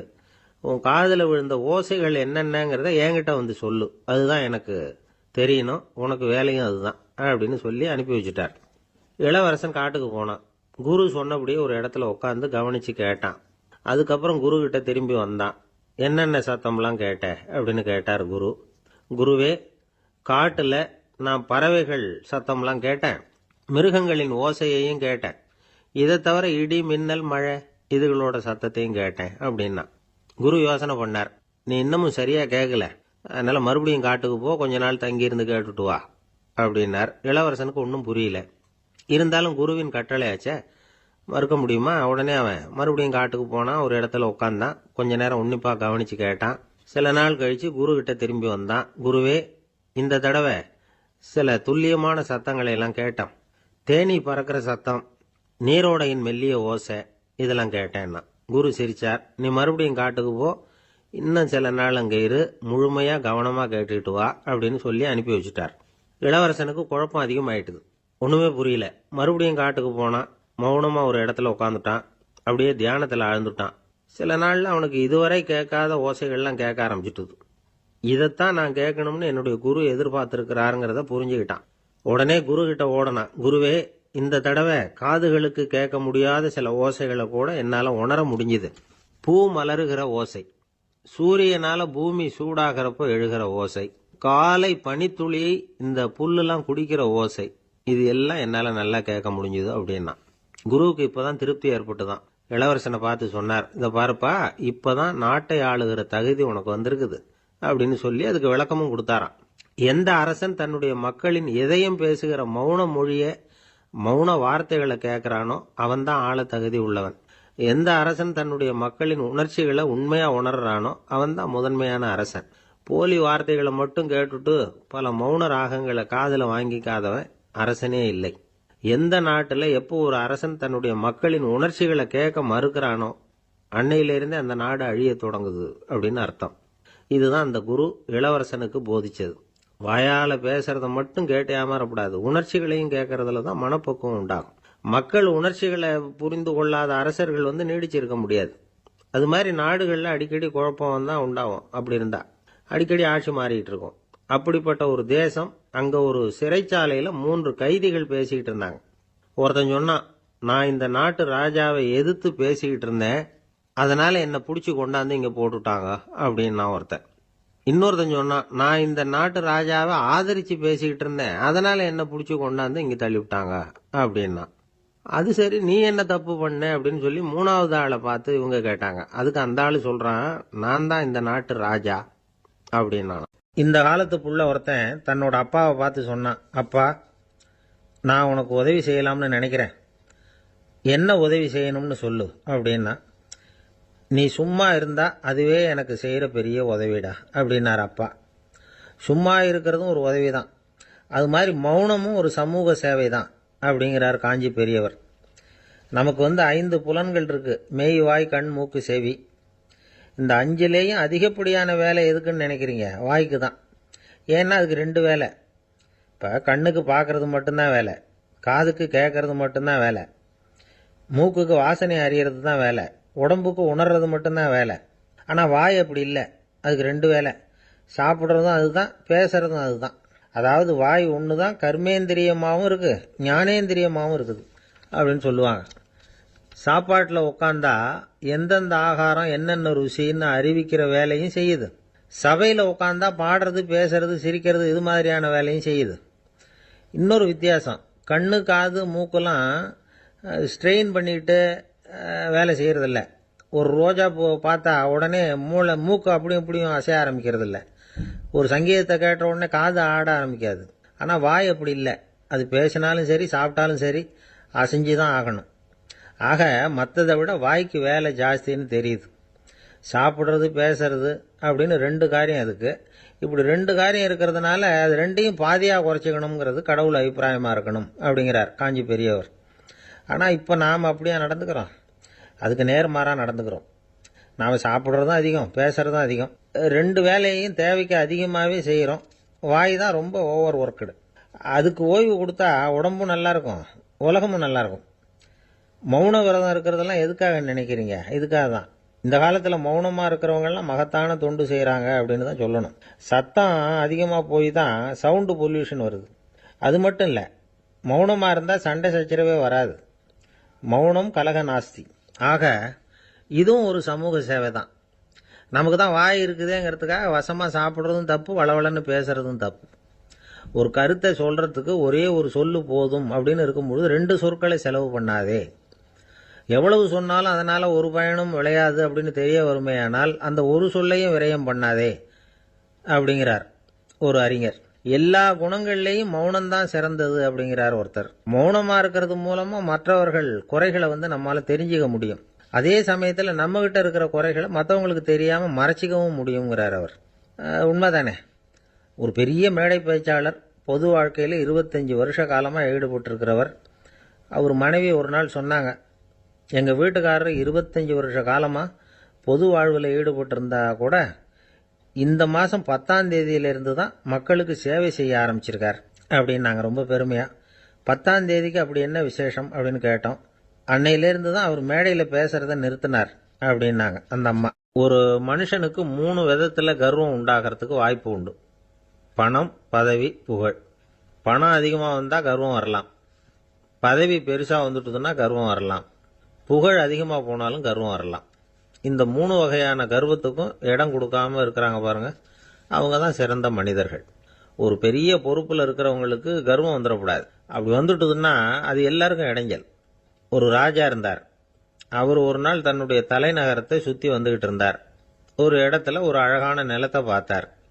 ஆஹா, இந்த இடத்துல நமக்குன்னு ஒரு மாளிகையை கட்டினா எவ்வளவு நல்லா இருக்கும் அப்படின்னு நினைச்சார். ராஜா நினைச்சா அது முடியாத காரியமா? சரி, இந்த நிலம் யாருக்கு சொந்தம்னு விசாரிங்க அப்படின்னார் பக்கத்தில் இருந்தவங்க கிட்ட. அவங்கெல்லாம் ஓடி போய் விசாரிச்சாங்க. அந்த இடம் ஒரு வயசான கிழவிக்கு சொந்தம், வயசான அம்மாவுக்கு சொந்தமா. அந்த அம்மா தான் அதில் ஒரு குடிசையை போட்டு குடியிருந்துட்டு இருக்கிறாங்க. சரி, அந்த நிலத்துக்கு ஒரு விலையை நிர்ணயம் பண்ணி அதை அந்த வயசான அம்மா கிட்ட கொடுத்துருங்கோ அப்படின்னு உத்தரவு போட்டார் ராஜா. ஆனால் அந்த அம்மா, இது எங்கள் பூர்வீக இடம், இதை விற்க மாட்டேன் அப்படின்னு சொல்லிவிட்டுது. சரி, 2 பங்கு விலை கொடுக்குறோம்னு சொல்லி பாருங்க அப்படின்னாங்க. அப்படியே சொன்னாங்க அரண்மனை ஆட்கள். அதுக்கும் சம்மதிக்கல அந்த அம்மா. இதை கேள்விப்பட்டதும் ராஜாவுக்கு கோபம் வந்துட்டுது. தன்னுடைய ஆளுங்களை கூப்பிட்டார். போய் அந்த குடிசையை பிரிச்சு எறிங்க, காசெல்லாம் ஒன்றும் கொடுக்காதீங்க அப்படின்னு கத்தினார். அவ்வளவுதான். அடுத்த நிமிஷம் அரண்மனை ஆசாமிகள் போனாங்க, குடிசையை பிரித்து எரிஞ்சாங்க. அந்த வயசான அம்மா இருக்கு, அதுவும் அந்த இடத்த விட்டு துரத்தி விட்டாங்க. அந்த இடத்துல ஒரு அரச மாளிகையை கட்டி முடிச்சிட்டாங்க. அந்த வயசான அம்மா பாவம், ராஜாவே இப்படி பண்ணால் யாருக்கிட்ட போய் முறையிட முடியும்? ஒரு ஞானி இருந்தார், அவர்கிட்ட போய் சொன்னாங்க. அவரு இவங்க சொன்னதை கேட்டு மனசில் வச்சுக்கிட்டார். ஒரு நாள் அந்த ராஜாவே இந்த ஞானியை கூப்பிட்டார். புதுசாக ஒரு மாளிகை கட்டியிருக்கிறேன், வந்து பாருங்கன்னு. சரின்னு சொல்லி இந்த பெரியவர் ஒரு நாள் அந்த மாளிகைக்கு போனார். சும்மா போகல, ஒரு கழுதையையும் ஓட்டிகிட்டு போனார். கொஞ்சம் சாக்குகள், வெத்து சாக்கு, அதையும் எடுத்து கழுதை முதுகில் போட்டு கழுதையை ஓட்டிகிட்டு போகிறார். ராஜா பார்த்தார். அவருக்கு இது ஆச்சரியமாக இருந்தது. என்ன இது, மாளிகைக்கு வந்துட்டு போங்கன்னு கூப்பிட்டா கழுதை, சாக்கு இதெல்லாம் கொண்டு வராரே, ஒன்றும் புரியலையேன்னு நினைச்சார். எதுக்காக இதெல்லாம்னு கேட்டார். அரசருடைய தோட்டத்திலிருந்து கொஞ்சம் மண் எடுத்துகிட்டு போகிறதுக்கு ஆசைப்படுறேன், அதுக்கு நீங்கள் அனுமதி கொடுக்கணும் அப்படின்னாரு இவர். இது என்ன வேடிக்கையான கோரிக்கையாக இருக்குது அப்படின்னு நினைச்சார் ராஜா. இருந்தாலும் மண்ணு தானே கேட்குறாரு, எடுத்துகிட்டு போட்டுமே அப்படின்னு நினைச்சார். சரின்னு அனுமதி கொடுத்தார். அந்த பெரியவர் தோட்டத்துக்கு போனார், மண்ணை வெட்டினார், சாக்கில் போட்டு நிரப்புனார். ராஜாவை கொஞ்சம் கிட்ட வாங்கன்னு கூப்பிட்டார். இந்த மண் மூட்டையை தூக்கி கழுதையோட முதுகில் வைக்கணும், கொஞ்சம் உதவி பண்ணுங்கன்னார். ஓ, பண்ணுறேனே அப்படின்னு சொல்லி ராஜா கிட்ட போனார். மூட்டையை தூக்கி பார்க்குறாரு, முடியல, திணறி போட்டார். இப்போ அந்த ஞானி பேசினாராம். அரசே, இந்த ஒரு சாக்கு மண்ணையே உங்களால் தூக்க முடியல, அந்த கிழவிகிட்ட இருந்து அந்த அக்கிரமமா அபகரிச்ச இந்த தோட்டம் பூராவையும் சுமக்கணும்னு ஆசைப்படுறீங்களே, அது உங்களால் முடியுமா அப்படின்னு கேட்டாராம். ராஜா யோசனை பண்ண ஆரம்பிச்சார். தன்னுடைய செயலுக்காக வருத்தப்பட்டாராம். அந்த வயசான அம்மாவை உடனடியாக வரவழைச்சார். தாயே, தப்பு பண்ணிட்டேன், என்னை மன்னிச்சுக்குங்க, இன்னையிலேருந்து இந்த மாளிகையும் தோட்டமும் உங்களுக்கு தான் சொந்தம் அப்படின்னு சொல்லிவிட்டாராம். போகிறப்ப இந்த உலகத்திலேருந்து எண்ணத்தை எடுத்துகிட்டு போக போகிறோம், அதனால் ரொம்பவும் அலட்டிக்க வேண்டியதில்லை, கர்வப்பட வேண்டியதில்லை அப்படிங்கிறது ஒரு பெரிய உபதேசம். ஒரு பெரிய மனுஷன் சாக கிடந்தார், ரொம்பவும் அழுதார். ஏன் அழறீங்க அப்படின்னு கேட்டாங்க சுற்றி இருந்தவங்க. நான் சாகிறதுக்காக கவலைப்படலை, நான் நம்ம ஜனங்களுக்காக எவ்வளவோ காரியம்லாம் செஞ்சுக்கிட்டு வந்தேன். நான் செஞ்சுக்கிட்டு வந்த சேவையை இனிமேல் யார் செய்ய போகிறாங்க, அது யாரால முடியும், அதை நினச்சி தான் அழறேன் அப்படின்னாராம். ஒருத்தர் முன்னாடி வந்தார். அதுக்காக நீங்கள் கவலைப்படாதீங்க, உங்க சேவையை தொடர்ந்து செய்யறதுக்கு என்ன மாதிரி இளைஞர் பட்டாளம் தயாரா இருக்கு. இருந்தாலும் எங்க கவலை என்னன்னா அப்படின்னு இழுத்தார். என்ன சொல்லுங்கன்னு கேட்டார் அவர். நீங்க இதுவரைக்கும் என்ன சேவை செஞ்சுக்கிட்டு வந்தீங்க, அதுதான் எங்களுக்கு இன்னமும் புரியாத புதிரா இருக்கு அப்படின்னாராம் அவரு. ஒருத்தர் ஒரு தவறு செஞ்சு விடுறாருன்னு வச்சுக்கங்க, உடனே நீ செஞ்சது தவறு அப்படின்னு சொல்றது ஒரு வகை. அதுக்கு பதிலா எது சரின்னு அவர் புரிந்து கொள்ள உதவி செய்யறது இன்னொரு வகை. இந்த ரெண்டாவது வகை இருக்கு பாருங்க, நிர்வாக இயல்ல இது ரொம்ப முக்கியம். அலுவலகத்தில் வேலை பார்க்குற ஒருத்தர் முக்கியமா தெரிஞ்சுக்க வேண்டியது என்ன தெரியுமா? சக ஊழியர்கள் கிட்ட எப்படி பழகணும், மேலதிகாரிகள் கிட்ட எப்படி பழகணும், தனக்கு கீழே வேலை செய்கிறவங்க கிட்ட எப்படி பழகணும், வாடிக்கையாளர்கள் கிட்ட எப்படி பழகணும், இவங்க எல்லார்கிட்டையும் செம்மையான உறவை ஏற்படுத்திக்கிறது எப்படி, இதையெல்லாம் சொல்லிக் கொடுக்குற பாடம் தான் இன்டர் பர்சனல் ஸ்கில், திறமையான உறவு அப்படிங்கிறது. எந்த வேலையில் இருந்தாலும் சரி, இந்த உறவுகளை வளர்க்கும் திறன் உள்ளவங்க சீக்கிரம் முன்னுக்கு வந்துடுறாங்க. மற்றவங்க கிட்ட உறவை பலப்படுத்திக்கிறது எப்படி அப்படின்னு தெரிஞ்சுக்கிட்டோம்னா எந்த ஒரு தடையையும் சுலபமா தாண்டி செய்யற தொழில முன்னுக்கு வந்துடலாம். ஹார்வர்டு பல்கலைக்கழகத்தில் ஒரு கணக்கெடுப்பு பண்ணி பார்த்தாங்களாம். பார்க்கிற வேலையில எது மாதிரி குணாதிசயம் உள்ளவங்க வேகமா முன்னுக்கு வர்றாங்க அப்படின்னு தெரிஞ்சுக்கிறதுக்காக இந்த கணக்கெடுப்பு. வெவ்வேறு துறையில வேகமா முன்னுக்கு வந்திருக்கிற பல பேரை சந்திச்சு இந்த சர்வேயை நடத்தி இருக்கிறாங்க. அவங்க கண்டுபிடிச்சு சொல்லியிருக்கிற உண்மை என்ன தெரியுமா? ஒருத்தர் ஒரு வேலையில இருந்தா அது சம்பந்தப்பட்ட சப்ஜெக்ட் பற்றிய அறிவு 35% இருந்தா போதுமா. ஆனா உறவுகளை வளர்க்கக்கூடிய திறன், இன்டர் பர்சனல் ஸ்கில் 65% வேணும். இப்படி உள்ளவங்க சீக்கிரம் முன்னுக்கு வந்துடுறாங்களாம். அதனால ஒருத்தருக்கு வேலை சரியா புரியலன்னா கூட விவரமா மற்றவங்க கிட்ட பழகிறது எப்படின்னு புரிஞ்சா போதும், அவர் முன்னுக்கு வந்துடலாம். அலுவலகங்களில் மட்டும் இல்லை, எல்லா இடங்கள்லையும் இது ரொம்ப முக்கியம். வீட்டுக்குள்ளேயும் இது ரொம்ப முக்கியம், வீட்டுக்கு வெளியேயும் இது முக்கியம். அடுத்தவங்க கிட்ட பழகிறது எப்படிங்கிறத தெரிஞ்சுக்காதவன் வாழ்க்கையில முன்னேற முடியாது. இன்னைக்கு ஆயுதங்களால காயப்படுத்தி கொள்ளுகிறவர்களை விட வார்த்தைகளால காயப்படுத்தி கொள்ளுகிறவர்கள் தான் அதிகம். பெரியவங்க என்ன சொல்றாங்க தெரியுமா? நீங்க இந்த பூமியில பிறந்ததன் அர்த்தம் பூர்த்தி ஆகணும்னா அடுத்தவங்களுக்கு உதவி பண்ணுங்க. அடுத்தவங்களுக்கு உதவி செய்ய முடியாவிட்டால் கூட பரவாயில்லை, ஆனால் யாரையும் புண்படுத்தி விடாதீங்க அப்படின்னு சொல்றாங்க. எனக்கு தெரிஞ்ச ஒருத்தர் ஒரு அலுவலகத்தில் வேலை பார்க்கிறார். அவர் சொல்லுவார், எனக்கு இந்த இன்டர் பர்சனல் ஸ்கில் ரொம்ப அதிகம் சார். சக ஊழியர்கள் கிட்ட ரொம்ப சுமூகமா நடந்துக்குவேன். என் கூட வேலை பார்க்குற ஒருத்தருக்கு ஏதாவது ஒரு கஷ்டம்னா அந்த சமயத்தில் அவர் செய்ய வேண்டிய வேலையை நான் செஞ்சிருவேன் சார் அப்படிம்பார். நான் அவர்கிட்ட சமீபத்தில் அப்படி ஏதாவது செஞ்சிருக்கீங்களா அப்படின்னு கேட்டேன். செஞ்சிருக்கேன் சார். போன வாரம் புதன்கிழமை ஆபீஸில் என் பக்கத்து சீட்டுக்காரருக்கு வயிற்று வலி. உடனே நான் மெடிக்கல் லீவ் போட்டுட்டு எங்கள் வீட்டுக்கு போயிட்டேன் சார் அப்படின்னா. ஒரு ஊரில் ஒரு கோயில் இருந்தது. ரொம்ப பழைய கோயில். உள்ளே போகிறதுக்கே பயமாக இருக்கும். எந்த நேரத்தில் இடிஞ்சு விழுந்துருமோ அப்படிங்கிற பயம். அப்படி இருந்ததுனால யாரும் துணிஞ்சு சாமி கும்பிடுறதுக்கு அங்கே போகிறதில்ல.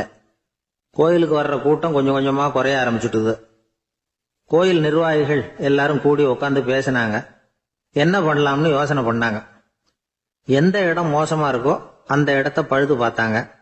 அங்கே எங்கே வர்ணத்தை பூசி கொஞ்சம் அழகுபடுத்தி பார்த்தாங்க. ஏதோ இந்த ஊரில் கோயில்னு ஒன்று இருக்கு, அது மக்களுக்கு தெரியணும் அப்படிங்கிறதுக்காகத்தான் இப்படிலாம் பண்ணாங்க. இருந்தாலும் கோவில் இருக்கிற நிலைமை மக்களுக்கு தெரியும். அதனால அங்கே வர்றது குறைச்சிக்கிட்டாங்க அவங்க. ஒரு கட்டத்தில் யாருமே வர்றதில்லை. நிலைமை அந்த அளவுக்கு ஆயிட்டுது. மறுபடியும் கோவில் நிர்வாகிகள் கூட்டம் நடந்தது. இந்த கூட்டம் கூட கோயிலுக்கு உள்ள நடக்கல, இடிஞ்சு விழுந்துருமோங்கிற பயம். அதனால வெளியில தான் உட்காந்து கூட்டத்தை நடத்தினாங்க. ஏன்னா உள்ள போறதுக்கு அவங்களுக்கும் துணிச்சல் கிடையாது. எந்த நேரமும் விழுந்துரும் போல இருந்தது அது. அது வழியா போறவங்க கூட வேகமா அந்த இடத்த கடந்து போக ஆரம்பிச்சுட்டாங்க. கோவில் நிர்வாகிகள் வெளியில உட்காந்து கூட்டம் போட்டாங்க இல்லையா, அந்த கூட்டத்துல 4 தீர்மானங்களை நிறைவேற்றினாங்க. அது என்ன 4 தீர்மானம்னா, முதல் தீர்மானம், இந்த கோவிலை இடிப்பது அப்படிங்கிற முடிவை இந்த கமிட்டி மிகவும் வருத்தத்துடன் ஏற்றுக்கொள்ளுகிறது அப்படின்னு நிறைவேற்றினாங்க. இதுக்கு பதிலா இன்னொரு கோவிலை உடனடியாக கட்டி முடிச்சுடணுங்கிறது 2வது தீர்மானம். 3வது தீர்மானம் என்ன தெரியுமா? பழைய கோவிலின் கதவுகள், அதிலிருந்து பிரிச்சு எடுக்கிற செங்கல், இதையே புது கோவில் கட்டுவதற்கு பயன்படுத்தி கொள்ள வேண்டியது. பழைய கோவில் இருந்த மாதிரியே அதே வடிவத்துல புது கோவிலையும் கட்ட வேண்டியது. பழைய கோவிலின் அஸ்திவாரத்தை அப்படியே வச்சுக்கிட்டு அதுக்கு மேல நாம கோவிலை கட்டிக்க வேண்டியது. இதுதான் 3வது தீர்மானம். இதையும் கமிட்டி முழு மனசோட ஏத்துக்கிட்டது. இது வரைக்கும் சரி. இப்ப அந்த கமிட்டி 4வதா ஒரு முக்கியமான தீர்மானத்தை கொண்டுகிட்டு வந்து அதையும் ஏகமனதா நிறைவேற்றி விட்டது.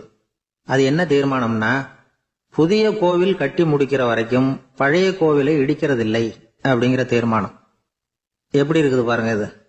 பழசை இடிக்காத வரையில அதே இடத்துல புதுசா எப்படி கட்ட முடியும்? பல விஷயங்கள்ல நாம நடந்துகிற முறையும் இப்படிதான் இருக்குதான். வாழ்க்கையில முன்னேறணும்னு ஆசைப்படுவோம். அதே நேரத்துல அந்த முன்னேற்றத்துக்கு எது தடையா இருக்கோ அதை விட்டு விடுறதுக்கும் மனசு வராது. வெளிநாட்டுல ஒரு பெரிய விருந்து நடந்துகிட்டு இருந்துதான். எல்லாரும் மது கோப்பையும் கையுமா அலைஞ்சுகிட்டு இருக்கிறாங்க. ஒருத்தர் மட்டும் கையில எதுவும் இல்லாம ரொம்ப நல்ல பிள்ளையா சாதுவா ஒரு ஓரமா தனியா உட்கார்ந்துருக்கிறார். அவர்கிட்ட நெருங்கி வாங்க மது சாப்பிடலாம் அப்படின்னு கூப்பிட்டாங்களாம். என்ன வற்புறுத்தாதீங்க, நான் என் மனசுக்குள்ள உறுதியா தீர்மானம் பண்ணிவிட்டேன் அப்படின்னாராம். என்ன தீர்மானம் பண்ணிருக்கீங்க அப்படின்னு கேட்டிருக்காங்க. ஏற்கனவே முழு போதையில இருக்கும் பொழுது மறுபடியும் மது கோப்பையை தொடறதில்ல அப்படின்னு தீர்மானம் பண்ணிருக்கேன் அப்படின்னாராம். ஏங்க எங்க போயிட்டு வரீங்க அப்படின்னு கேட்டேன். எனக்கு வேண்டப்பட்ட ஒருத்தரை பார்த்து. ஆஸ்பத்திரிக்குன்னார். எந்த ஆஸ்பத்திரிக்குன்னு? மாட்டு ஆஸ்பத்திரிக்குன்னார். என்ன விஷயம்னு? மாமனாருக்கு உடம்பு சரியில்லை, அதுதான் மாட்டு ஆஸ்பத்திரிக்கு போயிட்டு வரேன்னார். அட பாவி, அதுக்கு அந்த ஆஸ்பத்திரிக்கா போவாங்க அப்படின்னு ஆச்சரியமா. அட அது இல்லப்பா, முதல்ல எங்க குடும்ப டாக்டர் தான் தேடிக்கிட்டு போனேன். அவர் அந்த நேரத்துல அவர் வளர்க்குற நாய்க்குட்டிக்கு உடம்பு சரியில்லைன்னு சொல்லி அதை தூக்கிக்கிட்டு மாட்டு ஆஸ்பத்திரிக்கு போயிட்டாராம் சொன்னாங்க. அதனால அங்க போய் அவரை சந்திச்சு விஷயத்தை சொல்லிவிட்டு வர்றேன்னார். அப்புறம் தான் எனக்கு கொஞ்சம் நிம்மதியா இருந்தது. பொதுவா நமக்கு தெரிஞ்ச வரையில டாக்டர்கள் 2 வகை. நமக்கு வைத்தியம் பண்ற டாக்டர்கள் ஒரு வகை, நம்ம கிட்ட இருக்கிற ஆடு மாடு கோழிக்கு வைத்தியம் பண்ற டாக்டர்கள் ஒரு வகை. இப்பதான் எனக்கு தெரியும் இன்னொரு வகையான டாக்டர்களும் உண்டுங்கிறது. அது யாருன்னா பூச்சிகளுக்கு வைத்தியம் பண்ற டாக்டர்கள், அதாவது பூச்சி டாக்டர்கள். வெளிநாடுகளில் அப்படிலாம் கூட சில பேர் இருக்கிறாங்க.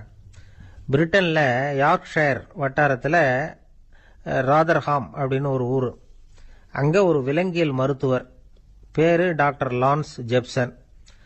அவர் ஆஸ்பத்திரி வாசல்ல பாத்தீங்கன்னா தினமும் நிறைய பேர் நின்றுட்டு இருப்பாங்க. கையில கண்ணாடி குடுவை, தகர டப்பா இப்படி ஏதாவது இருக்கும். அதுக்குள்ள ஏதாவது பூச்சிகள் இருக்கும். அதுக்கு வைத்தியம் பண்றதுக்காக வந்தவங்க தான் அவங்க எல்லாம். சிலந்தி பூச்சி, பல்லி, தேளு, பாம்பு இப்படி ஏதாவது இருக்கும். பொழுதுபோக்கா சில பேர் நாய், பூனை, கிளி, மைனா, புறா இப்படி ஏதாவது வளர்க்குறாங்கல்ல, அது மாதிரி இப்பெல்லாம் தேளு, பல்லி, பாம்பு, பூச்சி இதெல்லாம் வளர்க்க ஆரம்பிச்சிட்டாங்களாம். இது ஒரு புது ஃபேஷன். இப்போ கூண்டுக்குள்ள டப்பாக்குள்ள போட்டு வளர்க்குறது, அதுக்கு ஏதாவது நோய் வந்துட்டுதுன்னா வைத்தியம் பண்ணுறதுக்கு டாக்டர் கிட்ட வந்துட வேண்டியது, இப்படி இந்த பழக்கம்லாம் நிறையா வந்துட்டுது. ரத்தம் உறிஞ்சிற அட்டைகள் கூட இவங்க கிட்ட வைத்தியத்துக்கு வருதான். சிலந்திகள்ல செங்கால் சிலந்தின்னு ஒரு வகை.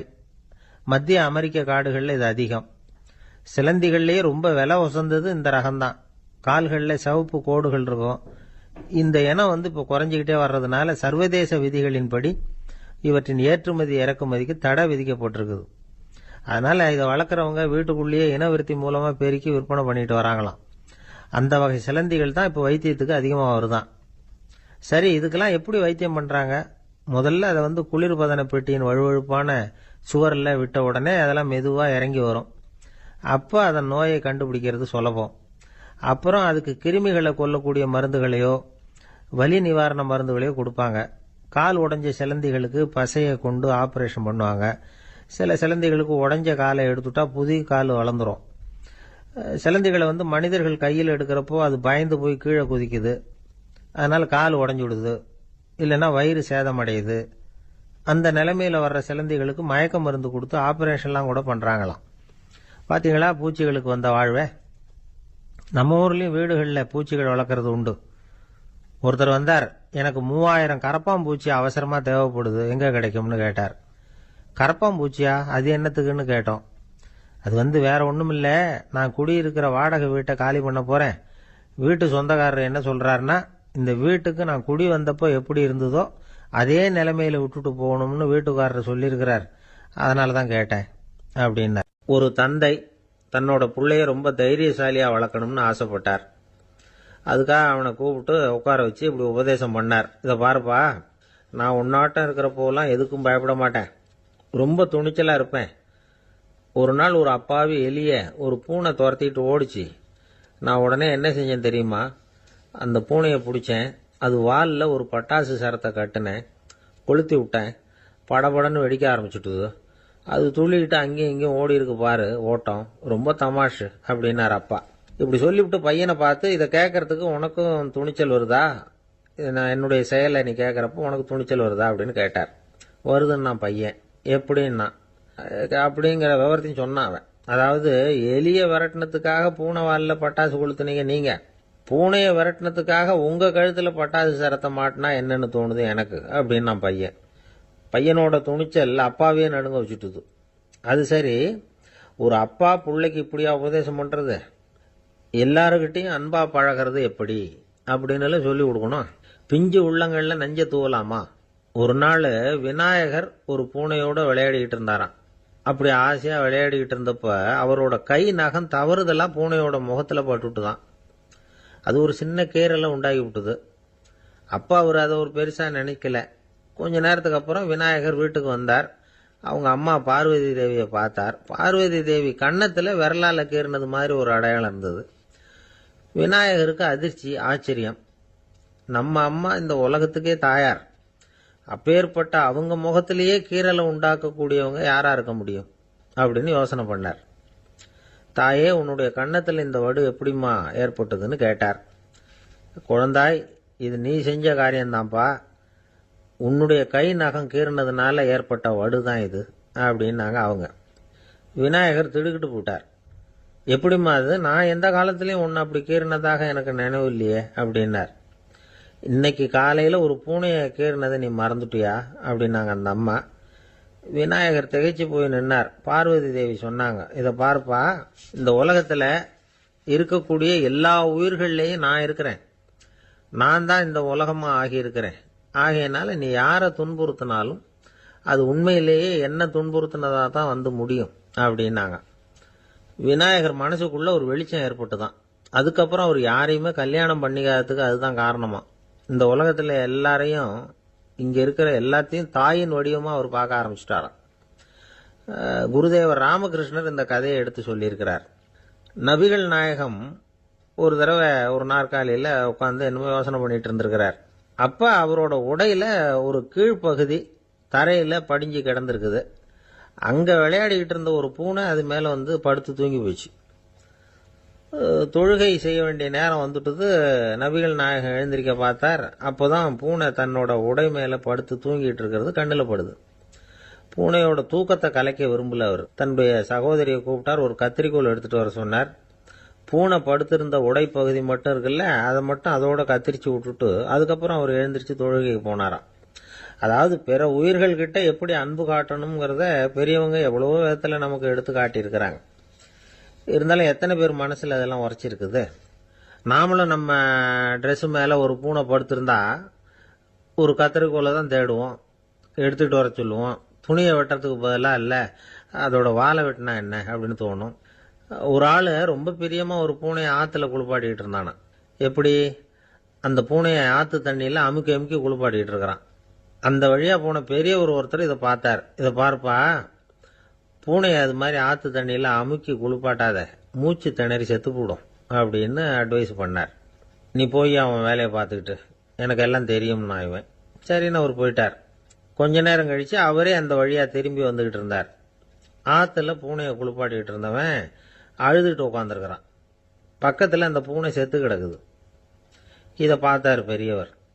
நான் தான் அப்பவே சொன்னேனே அந்த பூனையை ஆற்றுல நினைக்காதேன்னு, அதை கேட்டிருந்தா இப்படி ஆயிருக்குமா அப்படின்னார். அந்த ஆள் கோபமாக இவரை முறைச்சி பார்த்தான். அட போய்யா, இந்த பூனை ஆற்றுல குளிச்சதுனால ஒன்றும் செத்து போகல, குளிச்சதுக்கு அப்புறம் அதோட உடம்பு ஈரமாக இருக்குதுன்னு அதை புழிஞ்சேன், அதனால தான் இப்படி ஆயிட்டுது அப்படின்னு நானா. உலகத்தில் எது எதுக்கும் ஆராய்ச்சி கூடங்கள் இருக்குதுல்ல, அது மாதிரி தூக்கத்தை பற்றி ஆராய்ச்சி பண்ணுறதுக்கு ஒரு ஆராய்ச்சி கூடம் இருக்குது. அப்படி ஆராய்ச்சி பண்ணணும்னா அதுக்கு மூழ்கிக்கிட்டு இருக்கணும்ல. அதனால தான் அந்த ஆராய்ச்சி கூடம் இங்கே இல்லை, அமெரிக்காவில் பாஸ்டன் பல்கலைக்கழக மருத்துவமனையில் அது இருக்குது. அங்கே தூக்கத்தை பற்றி பலவிதமான ஆராய்ச்சிகள் பண்ணிகிட்டு இருக்கிறாங்க. அந்த ஆராய்ச்சி கூடத்தில் இயக்குனராக இருக்கிற ஒரு நிபுணர் அவர் என்ன சொல்கிறார் தெரியுமா? உங்களுக்கு தூக்கம் வரலையா, நீங்கள் நல்லா தூங்குறதுக்கு தாராளமாக சில யோசனைகளை என்னால் சொல்ல முடியும் அப்படிங்கிறார். யோசனை தானே, காசா பணமாக கேட்டு வச்சுக்கலாமே. உணவு, மனநிலை, தூங்கும் இடத்தோட சூழ்நிலை, படுக்கைக்கு செல்றப்போ உள்ள பழக்க வழக்கங்கள், இது காரணமாக ஒருத்தருக்கு தூக்கம் வராமல் போகலாம். தூக்கம் வராததுக்கு இதுதான் காரணம்னா அதையெல்லாம் சுலபமாக கட்டுப்படுத்தலாங்கிறார் அவர். தூக்கத்தை வரவழைக்கக்கூடிய ஒரு நல்ல மருந்து உடற்பயிற்சி. ஆனால் ஒன்று, படுக்க போகிற நேரத்தில் இது மாதிரி உடற்பயிற்சிகள் எல்லாம் செய்யக்கூடாது. கொஞ்சம் முன்னாடி பகல்லையே இந்த பயிற்சிகளை செய்கிறது நல்லது. தூக்கம் வராமல் அவதிப்படுறவங்க பிற்பகல் நேரங்களில் காஃபி, டீ இது மாதிரி பானங்களை சாப்பிடக்கூடாது. மது அருந்துறது கூட தூக்கத்தை பாதிக்கும். வெது வெதுப்பான நீரில் குளிக்கிறது, தியானத்தில் ஈடுபடுறது, ஓய்வாக இருக்கிறது, படுக்கிறது, அதாவது படுக்கிறதுக்கு முன்னாடி ஒரு குவளை பால் சாப்பிட்றது, இதெல்லாம் தூக்கத்தை வரவழைக்கிறது ரொம்ப உதவியாக இருக்கும். இன்னொரு விஷயம் என்னென்னா, தூங்கி ஆகணுமேங்கிற கவலை வேண்டியதில்லை. அப்படி நினச்சி கவலைப்படுறதை விட்டுடணும். தூக்கம் வரலையா, உடனே படுக்கையை விட்டு எழுந்திருக்க வேண்டியது. வெளியில் வாங்க, வேறு ஏதாவது வேலையில் ஈடுபடுங்க, கொஞ்சம் நேரம் உலாவுங்க, அல்லது ஏதாவது ஒரு புஸ்தகத்தை எடுத்து படிங்க. களைப்பு ஏற்பட்டால் மறுபடியும் படுக்கைக்கு போங்க. தூக்கம் தானே வந்துடும். ஒரு விஷயத்தை மட்டும் நல்லா ஞாபகத்தில் வச்சுக்கணும். படுக்கைக்கு போகிறப்போ உங்கள் மற்ற எல்லா பிரச்சனைகளையும் மறந்துடணும். அது எப்படி சார் முடியும்? அந்த நேரம் தானே எல்லா பிரச்சனையும் வரிசையாக ஞாபகத்துக்கு வருது அப்படின்னு நாம் நினைக்கலாம். ஆனால் பழக்கத்தில் அதை நாம் மாற்றிக்க முடியும். கொஞ்சம் முயற்சி பண்ணணும், அவ்வளோதான். இது எல்லாமே ஆராய்ச்சி பண்ணி பார்த்துட்டு அந்த நிபுணர் சொல்கிற கருத்து தான். இன்னொரு விஷயமும் அவர் சொல்கிறார். அது என்னென்னா, உடல் கோளாறு காரணமாக தூக்கம் வராமல் அவதிப்படுறவங்களுக்கெல்லாம் இந்த யோசனைகள் சரியாக வராது அப்படிங்கிறார். அதுக்கெல்லாம் மருத்துவ சிகிச்சை கொடுத்து தான் சரி பண்ணணும். சில பேருக்கு நடு ராத்திரியில் மூச்சு திணறல் ஏற்பட்டு தூக்கம் வராமல் போயிடும். ஊரெல்லாம் தூங்குறப்ப தான் மட்டும் தூங்காமல் மூழ்கிட்டு இருக்கிறது, ஊரெல்லாம் மூழ்கிட்டு இருக்கிறப்போ தான் மட்டும் தூங்குறது, இது மாதிரி கோளாறுகளால் சில பேர் பாதிக்கப்படலாம். காலு தசை முறுக்கிக்கிறதுனால சில பேருக்கு அடிக்கடி இழிப்பு வரலாம். மன அழற்சி காரணமாக சில பேருக்கு தூக்கம் வராது. இது மாதிரி கோளாறுகளுக்கெல்லாம் அதுக்கு தகுந்த மாதிரி சிகிச்சை கொடுத்து தான் சரி பண்ண வேண்டியிருக்கும். எந்த கோளாறும் இல்லாமல் தூக்கம் வரலைன்னா ஆரம்பத்தில் சொன்ன முறைகளை கடைபிடிச்சு பார்க்கலாம். தூக்கம் வந்ததுன்னா யோசனை சொன்ன அந்த நிபுணருக்கு நன்றி சொல்லலாம். ஒருத்தர், ஏன் சார் பஸ்ஸில் தூங்குறது கெட்ட பழக்கமானு கேட்டார். இல்லையே, நான் கூட பஸ்ஸில் போகிறப்ப தூங்கிட்டு தானே போவேன் அப்படின்னார் இன்னொருத்தர். அப்புறம் ஏன் என்ன டிரைவர் வேலை வேணாம்னு வீட்டுக்கு அனுப்பி வச்சுட்டாங்க அப்படின்னாராம் அவர். 13வது பாடல். புள்ளின் வாய் கீண்டானே பொல்லா அரக்கனை கிள்ளிக் களைந்தானே, கீர்த்திமை பாடிப்போய் பிள்ளைகள் எல்லோரும் பாவை களம் புக்கார், வெள்ளி எழுந்து வியாழம் உறங்கிற்று புள்ளும் சிலம்பினகான், போதறிக் கண்ணினாய் குள்ளக் குளிரக் குடைந்து நீராடாதே பள்ளி கிடத்தியோ, பாவாய் நீ நன்னாளால் கள்ளம் தவிர்ந்து கலந்தேலோர் எம்பாவாய். கண்ணழகு படைத்த பெண் ஒருத்தியை இப்பாசுரத்தால் எழுப்புகிறார்கள். மலரில் உள்ள வண்டுகள் போன்று அழகிய கண்களை உடையவளே, கொக்கு வேடத்தில் வந்து வாயை பிளந்து கண்ணனை விழுங்க எண்ணிய பகாசுரனை அவன் வாயை கிழித்து அழித்த கண்ணபெருமான், கொடியவனான ராவணரது தலைகளை அறுத்து அழித்த ராமபிரான், அவர்களது வீர வரலாறுகளை பாடிக்கொண்டு இளம்பெண்கள் எல்லோரும் பாவை நோன்புக்குரிய இடத்திற்கு எப்போதோ சென்று விட்டனர். வானத்திலேயோ குரு என்கிற கோள் மறைந்து சுக்கிரன் உதயமாகிவிட்டான். பட்சிகள் வீதியெல்லாம் பறந்து சப்திக்கின்றன. இந்த மார்கழி விடியல் விடியும் முன்பே உடல் நன்கு குளிரும்படி மடுவில் குடைந்து குடைந்து நீராட வேண்டாமா? இன்னும் படுக்கையில் சுருண்டு கிடக்கலாமா? நல்ல நாளும் அதுவுமாக இப்படி இருக்கிறாயே, அப்படி உனக்கு என்ன தனிய அனுபவம்? உன் மனதில் உள்ள கள்ளத்தனத்தை விடுத்து எங்களோடு சேர்ந்து வா என்று அழைக்கிறார்கள். இதை ரசமாக அனுபவிக்கிறவர்கள் முதல் பாடலிலே மனத்துக்கினியான் என்று ராமனை பேசிவிட்டதால் இந்த ஆயர்பாடிக்குள்ளே ஒரு பெரிய விவாத கோலாகலம் ஏற்பட்டு விட்டதாம். அதாவது சர்ச்சை. அது யாரடா அது? கண்ணனுடைய ஊரிலே வந்து ராமனுடைய கதையை பேசிக் கொண்டிருக்கிறார்களே என்று சில பேர், சில ஆயர்கள் கோபப்படவும், ஏன் அப்படி பேசக்கூடாதா என்று சில பேர் மறுபடியும் எதிர்ப்பக்கம் விவாதிக்கவும், ஒரு பட்டிமண்டபத்தை போலவே ஒரு விவாதம் அங்கு தொடங்கிவிட்டது என்று அனுபவிப்பார்கள். ஏனென்றால் இந்த பாடல் எப்படி வருகிறது, புள்ளின் வாய் கீண்டானி என்று கண்ணபெருமான் பகாசுரனை அழித்த கதையை சொல்லி பிறகு பொல்லா அரக்கனை கிள்ளி களைந்தானே என்று ராமாவதார கதையையும் சேர்த்து பேசுகிறார்கள். அதை எப்படி சொல்லுகிறார்கள், கண்ணனுடைய ஸ்தலத்தில் ராமனுடைய கதையா என்று ஒருவர் கேட்க, ஏன் முன்பு ராமனை பாடிய காலத்திலே நாம் கண்ணனை சேர்த்து பாடியது இல்லையா, அந்த காரணமாக வருக வருக வருக இங்கே வாமன நம்பி வருக, கரிய குடல் செவ்வவாய் முகத்து என் காகுத்த நம்பி வருக என்று ஆண்டாளே பாடியிருக்கிறாளே. எனவே ஆண்டாள் சிற்றில் சிதைத்தல் பாடுகிற காலத்தில் சீதவாய் அமுதம் உண்டாய் எங்கள் சிற்றில் சிதையேல் என்று பாடியிருக்கிறாளே. அந்த அனுபவத்தை எல்லாம் இங்கே குறிப்பிடுகிறார்கள். வருக வருக என்று ஆழ்வார் அனுபவித்ததையும் சிற்றில் சிதைக்காதே என்று ஆண்டாள் அனுபவித்ததையும் இந்த இடத்தில் மேற்கோளாக காட்டி, இந்த அயோத்தியிலே ராமபெருமானுடைய புகழை பேசுவது போல ஆயர்பாடியில் கண்ணன் புகழ்தான் பேச வேண்டும் என்ற கட்டாயமில்லை, இடம் மாறி பேசினாலும் ஒன்றும் தவறு இல்லை என்று ஒப்பந்தமாயிற்று என்று இதை வேறு ஒரு கோணத்திலே பேசுவார்கள். தீவிர பற்று உடையவர்கள் எப்போதும் இது போன்ற பிரச்சனைகளில் ஈடுபடுவது என்பது தவிர்க்க முடியாதது. புள்ளின் வாய் கீண்டானே பொல்லா அரக்கனை கிள்ளி களைந்தானே, பறவை வடிவத்திலே வந்தவனை அவன் அழித்தவன். பள்ளத்தில் மேயும் பறவை உருக்கொண்டு கள்ளாசுரன் வருவானை தான் கண்டு புள்ளிதுவென்று பொதுக்கோ வாய்க்கின்றான், அப்படியே வாய்க்கிண்டிட்டான், அப்படியே கிழித்து எறிந்து விட்டான். அப்படி அழித்த வரலாற்றை சொன்னவர்கள் பொல்லா அரக்கனை கிள்ளி களைந்தானே என்று ராவணனை கொன்றதை பேசுகிறார்கள். இந்த எழுப்புகிற பெண்கள் இந்த பாடலை எல்லாம் கருத்தை எல்லாம் சொல்லி எழுப்புகிறார்கள். உரை கண்டவர்கள் கேட்டார்கள், பொல்லா அரக்கன் என்று ராவணனை குறிப்பிட்டால் நல்ல அரக்கன் உண்டோ? என்ன நயம் பாருங்கள். உண்டு, அரக்கர் குலத்தில் பிறந்தாலும் விபீஷணன் நல்ல அரக்கன், ராவணனோ பொல்லா அரக்கன். அவனோடு பெரிதாக போர் செய்தார் என்று சொல்ல முடியாதான், கிள்ளி களைந்தார். தமிழில் ஒரு பழக்கம் உண்டு, யாராவது ரொம்ப அலட்சியமாக நினைச்சா என்ன கிள்ளுக்கிறேன்னு நினைச்சுக்கிட்டியா என்று கேட்பார்கள். அப்படி ராவனுடைய தலைகளை ராமன் கிள்ளினானான், கிள்ளி களைந்தானே. அதுக்கு வேற ஒரு பொருள் உண்டு. தன்முனைப்பு உள்ளவர்கள் பரமாத்மாவால் அழிக்கப்படுவார்கள் என்கிற அந்த உணர்வு 10 தலை ஒருவருக்கு உண்டு என்ற கதையை அப்படியே எடுத்துக்கொள்வதை விட, பன்முகமாக ஆசை தலி விரித்து ஆடுகிற போது ஒருமுகமுடைய பரமாத்மா மனதை நாம் ஒருமுகப்படுத்தினால் நமக்கு உள்ளே இருக்கிற பன்முகம் அழிந்து போகும் என்று உருவகமாக எடுத்துக்கொண்டு அனுபவிப்பவர்களும் உண்டு. இப்படி ராவணனை அழித்த வரலாற்றை பேசி கீர்த்திமை பாடிப்போய் பிள்ளைகள் எல்லோரும் பாவை களம் புக்கார். இந்த நெல் பயிரிடுகிற இடத்துக்கு நெற்களம் என்று பெயர், அதுபோல் பாவையின் நோன்பு நோற்கிற இடத்துக்கு பாவைக்களம் என்று பெயர். யாருடைய புகழை பாடுகிறார்கள்? கீர்த்திமை பாடி, ராமன் கண்ணன் இருவருடைய புகழையும் பாடி, கீர்த்தி புகழை பாடி, பிள்ளைகள் எல்லோரும் சின்ன குழந்தைகளாகிய பெண் பிள்ளைகள் எல்லாரும் சேர்ந்து பாவைக்களம் புக்கார். அவங்கெல்லாம் நோன்பு நோக்கிற இடத்துக்கு போய்விட்டார்கள், நான் மட்டும் உனக்காக இங்கே நின்று கொண்டிருக்கிறேன், சீக்கிரம் வாடி என்பது போல் பேசுகிறார். இப்போது பொழுது வெடிந்து விட்டது என்பதில் அடையாளம் ரொம்ப நுட்பமான ஒரு அடையாளம். வெள்ளி எழுந்து வியாழம் உறங்கிற்று.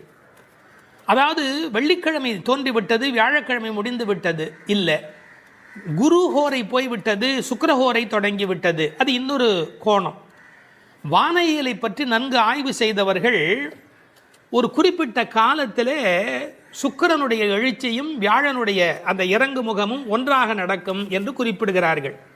சுஜாதா அவர்கள் இதை வைத்துக்கொண்டு கிபி 885 என்று உறுதி செய்ய முடியும் என்று ஒரு கட்டுரையிலே எழுதியிருக்கிறார்கள். ஆனால் வேறு சிலரோ கிபி 8ஆம் நூற்றாண்டில் ஒரே ஒரு முறை மட்டும் அதிகாலை பொழுதில் சுக்கிரன் எழுவதும் குரு மறைவதும் ஒரே வேளையில் நிகழ்ந்துள்ளது. அது முழு நிலவு நாள், பௌர்ணமி. அந்த நாள் அப்படியே குறிப்பிடுகிறார்கள். அந்நாள் கிபி 731 டிசம்பர் 18 காலை 3:30 முதல் 4 மணி. இதனை அடி ஒற்றி ஆண்டாள் பிறந்தது கிபி 716 ஆடிப்பூரம் என்று கணக்கிட்டிருக்கிறார். பாருங்க, எவ்வளவு அழகான ஒரு காலக்கணக்கு. வெள்ளி எழுந்து வியாழன் உறங்கிற்று. புள்ளும் சிலம்பின. முன்னர் ஒரு முறை புள்ளும் சிலம்பின என்ற பாடல் வந்திருக்கிறதே, அதெல்லாம் கூட்டுக்குள்ளே. இப்போ வெளியில் பறவைகள் எல்லா இடங்களிலும் திரிந்து அவை இப்போது சப்தம் எழுப்பி கொண்டிருக்கின்றன. இந்த இடத்துல புல்லும் சிலம்பியதை பற்றி சொல்லுகிற போது உரையாசிரியர்கள் இதை ஆசிரிய பெருமக்களோடு ஆச்சாரிய பெருமக்களோடு இணைத்து பேசுவது வழக்கம்.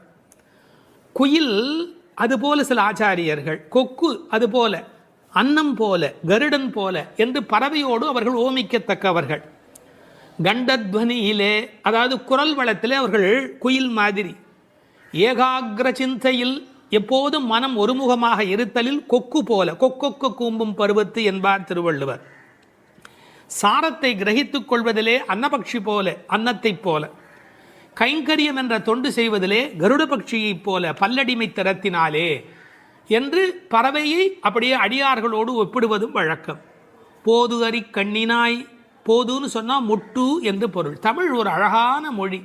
அரும்பு, முகை, முகிழ், மொட்டு, மலர். பாருங்க, மலருடைய பல நிலைக்கும் பேர் இருக்கு, இன்னும் கூட இருக்கு. அதாவது வெளியில் புறப்படுவது அரும்பு, கொஞ்சம் மேலே வந்தால் அது முகை, கொஞ்சம் அது இதழ் திறக்க ஆரம்பித்தா அது முகிழ், அது நல்ல விரிந்து விட்டால் தான் அதுக்கு மலர் அப்படின்னு பேர். ரெண்டுக்கும் நடுவில் இருக்க போது போதுன்னு பேர். அந்த போது அது போன்ற கண்களை உடையவள். அதில் வண்டு உட்கார்ந்திருப்பதை போன்ற கண். ஐயா, வெள்ளையாக கண்ணில் ஒரு பகுதி இருக்குது, கருப்பாக ஒரு பகுதி இருக்குது. அது வெள்ளையாக இருக்கிற மலர், அதன் மேலே கருப்பாக இருக்கிற வண்டு உட்கார்ந்திருக்கிற தன்மையினை போதறி கண்ணினாய் என்ற ஓமையாக குறிப்பிட்டார்கள். குளிக்கிறது எப்படி குளிக்கணுமா? குள்ள குளிர குடைந்து நீர் ஆடு. அப்படி ஆடாதே, பள்ளிக்கிடத்தியோ பாவாய் நீ. இந்த பெண்ணம்பெரிய அப்படிங்கிற ஒரு சொல்லாட்சி உண்டு. அதுபோல குள்ள குளிர என்ற வார்த்தையை பயன்படுத்தினார்கள். நல்லா முங்கி குளிக்க வேணும், குடைந்து நீராட வேண்டும். ஆற்றில், குளத்தில், கிணற்றில் இருந்து நீர் வளம் இருக்கிற இயற்கையை புதுப்பிக்கின்ற அந்த அழகான மழைக்கு பிறகு அந்த குளிக்கிற சுகத்தை இந்த வரியிலேயே கொண்டு வருகிறாள். குள்ள குளிர குடைந்து நீராடாதே பள்ளிக்கிடத்தியோ பாவாய் நீ நன்னாளால். எல்லா நாளுமே நல்ல நாள் தான். ஆனால் இன்றைக்கு கண்ணனுக்கு நாம் பார்க்க போகிற நாள், ஊருக்கு நலம் செய்கிற நாள், உனக்கு நன்மையான நாள். அப்படி இருக்கும்போது நீ படுத்து கிடக்கிறாயே, பள்ளி அறையிலேயே படுத்து கிடப்பவருக்கு பள்ளி கொண்ட பெருமாளை பார்க்கிற பாக்கியம் கிடைக்குமா? அவனை பருகும் சுகம் உனக்கு எப்படி வாய்க்கும்? கள்ளம் தவிர்ந்து கலந்தேலோர் எம்பாவாய். நீ மட்டும் தனியாக மனசில் அனுபவிக்கிறியா? அந்த திருட்டுத்தனத்தை விட்டுடு. கள்ளம் தவிர்ந்து தனியாக அனுபவிக்காதே, கலந்து ஏலோர் எம்பாவாய். இறைவனை எல்லோரும் சேர்ந்து அனுபவிப்பதே சுகம் என்று இந்த பாசுரத்தால் அவர்கள் விளக்கி காட்டுகிறார்கள். திருப்பாவை 11ஆம் பாட்டு. கற்றுக்கரவை கணங்கள் பல கறந்து செற்றார் திரளழியச் சென்று செரு செய்யும் குற்றமொன்று இல்லாத கோவலர்தம் பொற்கொடியே புற்றரவு அல்குல் புனமையிலே போதராய். சுற்றத்து தோழிமார் எல்லாரும் வந்து நின் முற்றம் புகுந்து முகில் வண்ணன் பேர் பாட சிற்றாதே பேசாதே செல்வப் பெண்டாட்டினி எற்றுக்கு உறங்கும் பொருளேலோர் எம்பாவாய். கண்ணனை எண்ணி நோற்காமல் அவன்தான் நம்மை எண்ணி நோற்று இங்கு வரட்டுமே என்று எண்ணி எல்லாவற்றிலும் சிறந்தவளான ஒரு பெண், பக்தி பெண் இந்த பாசுரத்தில் எழுப்பப்படுகிறாள். எல்லாமே கன்றுகள் போல இளமையான பசுக்கூட்டங்கள், பலவற்றை கறப்பதில் ஈடுபட்டு உள்ளவர்கள் இந்த கோபாலர்கள். பகைவர்கள் வந்துவிட்டால் அவர்கள் இருக்கும் இடத்திற்கு சென்று அவர்களது திறமை அழியும்படி போர் புரிய வல்ல குற்றமற்ற போர் வீரர்களை பெற்ற ஆயர் குலத்திலிருந்து வந்த பொன்கொடி போன்றவள் இந்த பெண். புற்றிலே உள்ள நாகத்தின் படம் போன்ற மறைவிடத்தையும் காட்டில் உலவும் மயில் போன்ற சாயலையும் உடையவளே, எழுந்து வா. நமது ஆயர்குடி பெண்கள் எல்லோரும் உன் வீட்டு முற்றத்திலே கூடி மேக நிறமுடைய கண்ணனது திருப்பெயர்களை கூறி பாடி மகிழ்கிறோம். நீயோ அசைவதே இல்லை, வாய் திறந்து பேசுவதும் இல்லை. அப்படி என்ன பெரும் செல்வமடி உனக்கு? இந்த உறக்கத்தில் உனக்கு என்ன அவ்வளவு ஈடுபாடு? எழுந்து வா என வெளியில் உள்ள பெண்கள் உள்ளே உறங்கும் பெண்ணை எழுப்புவதாக அமைந்துள்ள பாடல். இவர்கள் யாரை எழுப்புகிறார்கள்? 3 அடையாளங்கள். கோவலர்தம் பொற்கொடியே, புற்றரவு அல்குல் புனமையிலே, செல்வப் பெண்டாட்டி என்று உள்ளே இருக்கிற பெண் சிறப்பிக்கப்படுகிறார். கோபாலர் என்பது தமிழிலே கோவலர் என்று எழுதுவது வழக்கம். அந்த குலத்தின் தங்க கொடி ஸ்வர்ணலதா. ஸ்வர்ணலதா என்ற வடமொழி சொல்லுக்கு பொற்கொடி என்பது தமிழிலே மொழிபெயர்ப்பு. இவள் ரொம்ப செல்வாக்கு மிக்கவள், பேரழகி. இந்த கோவலர் என்பதை அழகான வித்தியாசமான பல பொருள் சொல்வது வழக்கம். கோ பலர், அதாவது வாக்கிலே வல்லவர் என்று கூட ஒரு பொருள் சொல்வார்கள். கோ அலர், தங்களை தலைவனாக நினைத்ததே அல்ல, கண்ணனுக்கு அடிமையாக மட்டுமே தன்னை நினைத்து கொண்டிருக்கிறவர்கள். இவள் அவர்கள் வீட்டு ஒரு கொடி, கொழுங்கொடி, கொழுகொம்பு தேடுகிற ஒரு கொடி. கோல் தேடி ஓடும் கொழுந்ததே போன்று மால் தேடி ஓடும் மனத்தள், ஆவிக்கோர் பற்று கொம்பு, இதெல்லாம் ஆழ்வார் திருவாக்கு. இவள் மனம் எப்போதும் கண்ணபெருமானை நோக்கி போய்கொண்டிருக்கும். ஒரு கொழுகொம்பாகிய இறைவனை தேடி போவதாலே இவள் கொடி, ஆனால் பொற்கொடி. அடுத்த வார்த்தை அவளுடைய மறைவிடத்தை குறித்து பேசுகிறார்கள். புற்றரவு அல்குல் புனமையிலே. இது தமிழிலே ரொம்ப இயற்கை. அதில் என்ன ஒரு குறிப்பு இருக்கிறது என்றால், பாம்பு புற்றிலே ஒடுங்கிவிடும், அதுபோல் இவளுக்கு ஒடுக்கமான இடை என்பதை நாம் இந்த இடத்தில் புரிந்து கொள்ள வேணும். பெண்ணுக்கு இடை எப்படி இருக்க வேணும்? பொய்யோ எனும் இடையாளோடும் இளையானோடும் போனான், கம்பனுடைய வாக்கு. சீத்தையினுடைய இடை உண்டா இல்லையா என்று எல்லோரும் சர்ச்சை செய்கிற இடை என்று எழுதினார்.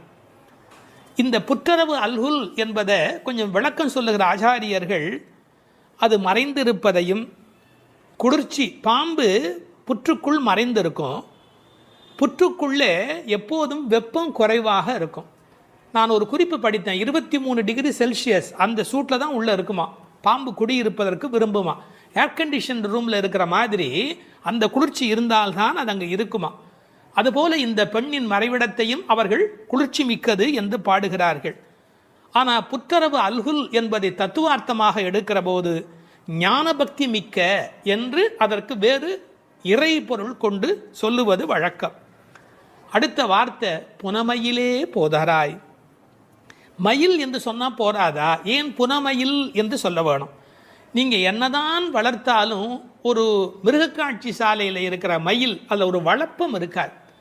காட்டிலே இயற்கையோடு இயற்கையாக ஆடிக்கொண்டிருக்கிற மயில் இருக்கு, செழிப்பாக இருக்கும். காட்டு மயில், புனம்னா காடு, காட்டிலே இருக்கிற மயில். வளர்ப்பு மயிலுக்கு இல்லாத அழகு காட்டில் இருக்கிற மயிலுக்கு வனப்பு மயில். அது கண்ணுக்கு மிகவும் இனிமை தருவது மயில். கருங்கண் தோகை மயில் பீலி அணிந்து, கண்ணபெருமான் மயிலை விரும்புகிறவன், அதான் தலைமையிலேயே சூடிக்கொண்டிருக்கிறான். எனவே இவளை விரும்புவதற்கான வாய்ப்பு அதிகம். இன்னொரு கோணத்தில் பிரதிவாதி பயங்கரம் சுவாமிகள் ஒரு அருமையான கருத்து சொல்வார்கள்.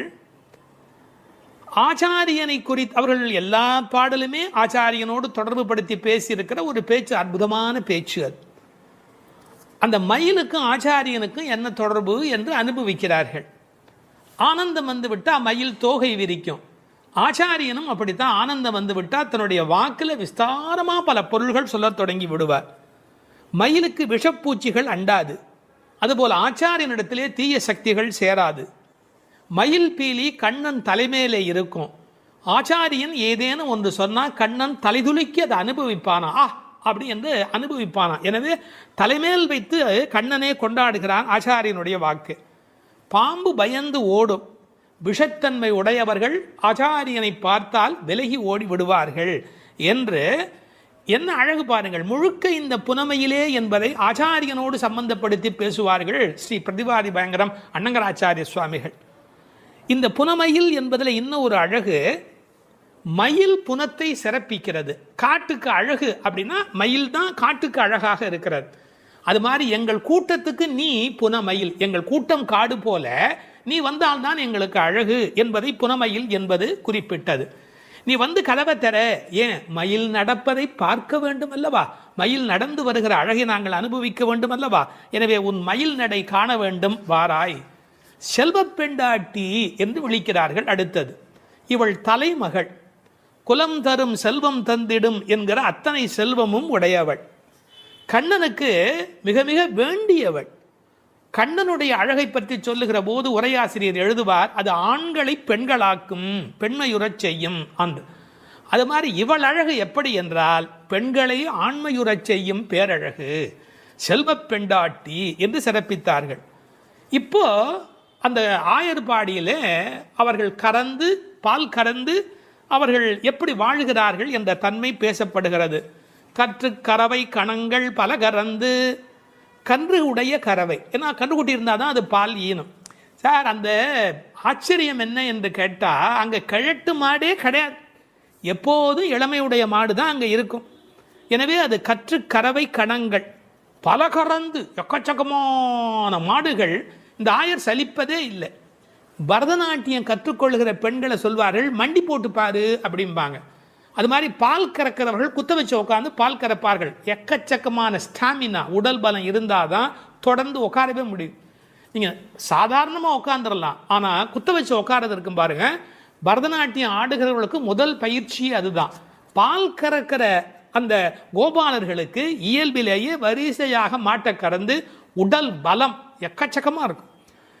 பல கறந்து, இந்த கன்று என்பதை கற்று என்று எழுதுகிறார்கள். ஏன்னா மெல்லினமாக தான் இருக்கணும் கன்று. அது எப்படி வல்லினம் ஆயிட்டுனா கண்ணுக்குட்டி மாதிரியா இருக்குது, அதுவே அவ்வளோ வலிமையாக துள்ளி குதிச்சுக்கிட்டு இருக்குது. அப்புறம் கன்றுன்னு எப்படி சொல்கிறது? அது கற்று. இதுக்கும் ஆழமான ஒரு உரை சொல்லுகிற வழக்கம் எப்படின்னா, கல்வி. கற்று அப்படின்னா கல்வியின் மூலமாக. அதாவது இது கண்ணுக்குட்டி அப்படிங்கிற அர்த்தத்தை தாண்டி நிறைய கல்வி கற்ற சிஷ்ய கோடிகளோடு ஆச்சாரியன் வருகிற பேரழகு, இப்படி ஆச்சாரியனோடு சம்பந்தப்படுத்தி அந்த பாடலுக்கு விளக்கம் சொல்வது உண்டு. பசுவனுடைய சிறப்பை சொல்வதாக இருந்தால், அந்த கோதூளி, அதனுடைய கால் தூசிக்கு பெருமை அதிகம். அந்த பசுவினுடைய அந்த கொட்டில் இருக்கு இல்லையா, மாட்டு கொட்டில், அங்கே போய் உட்காந்தா மன அமைதி கிடைக்கும். வாழ்க்கையில் மனதில் ரொம்ப அதிக துன்பம் உடையவர்கள் பசுக்கள் குடியிருக்கிற கொட்டிலில் போய் பசுக்களை தொட்டு தடவி கொஞ்ச நேரம் அங்கே இருந்தால் அடைய முடியாத அமைதி அடைவார்கள், நோயிலே இருந்து நீங்குவார்கள்னு இப்போ கண்டுபிடிச்சிருக்கிறாங்க. இப்படி ஒருவரே பல மாடு கடந்து எடுக்கக்கூடிய உடல் பலம் உடையவர்கள். ஆனால் வெறும்னா பால் கறக்கிற ஆட்கள்னு நாம் நினைக்கக்கூடாது. எதிரிகள் யாராவது, எதிரினா இவங்களுக்கு கிடையாது, கண்ணனை எதிர்க்கிறதுக்கு யாராவது வந்தால் செற்றார் திரளழிய சென்று செரு செய்யும். வேடிக்கையாக சொல்லாண்டே என் ஏரியாவுக்கு வாடா பார்த்துக்கிறேன் அப்படின்னு.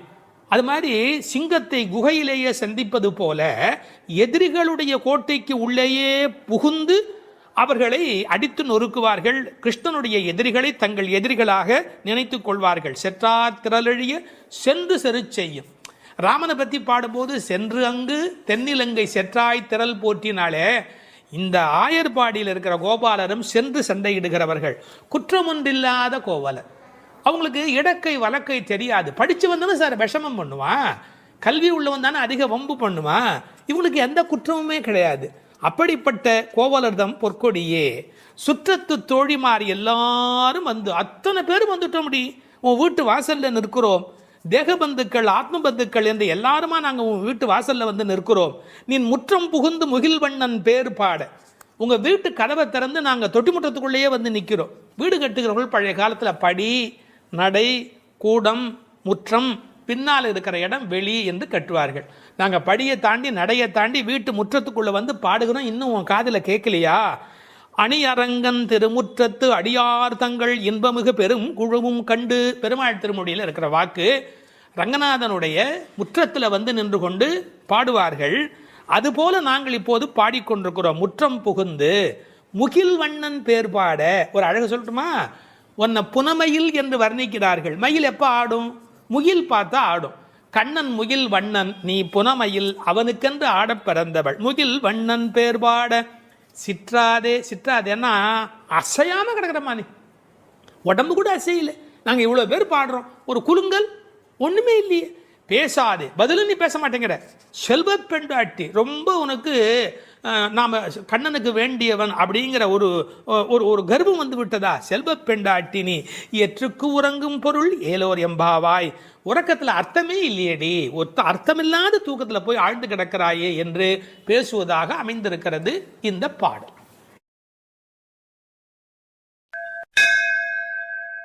12ஆம் பாடல்.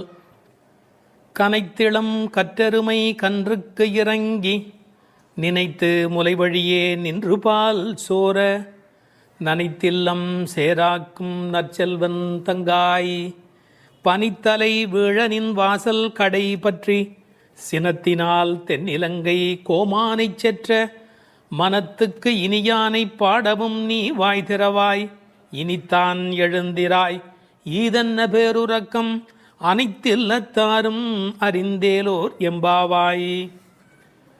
இதனுடைய பொருள், கன்றை பிரிந்த எருமை தன் கன்றை நினைத்து கனைத்து அந்த நினைப்பால் தனது காம்புகளிலிருந்து விடாது பால் பொழிவதால் வீடெல்லாம் பால் வெள்ளமிட்டு சேராகி கிடக்கின்ற வீட்டின் தலைவனான பெரும் செல்வத்தை பெற்றிருப்பவனது தங்கையே. முன்பு பெரும் கோபத்தால் தென்னிலங்கை மன்னனான ராவணனை அழித்து ஒழித்த மனத்திற்கு இனியவனான ராமபிரானை புகழ்ந்து மார்கழி மாத பனி தலையில் விழுந்து கொண்டிருக்க நாங்கள் உன் வீட்டு வாசலில் கீர்த்தனம் செய்வதை கேட்டும் நீ உறங்கலாமா? கதவை திற, பொழுது விடிந்து இன்னும் நீ உறங்குவது எல்லா வீட்டாருக்கும் தெரிந்துவிட்டது. இனியாவது எழுந்திரு, என்ன இது பெரிய உறக்கம் என்கிறார்கள். இந்த பாடலில் எழுப்பப்படுகிறவள் கண்ணபெருமானுடைய நெருங்கிய நண்பனுடைய தங்கை. அவளை எழுப்புகிற போது நற்செல்வன் தங்காய் என்று அவர்கள் அன்போடு அழைக்கிறார்கள். சூழலை முதலில் வர்ணிக்கிறார்கள்.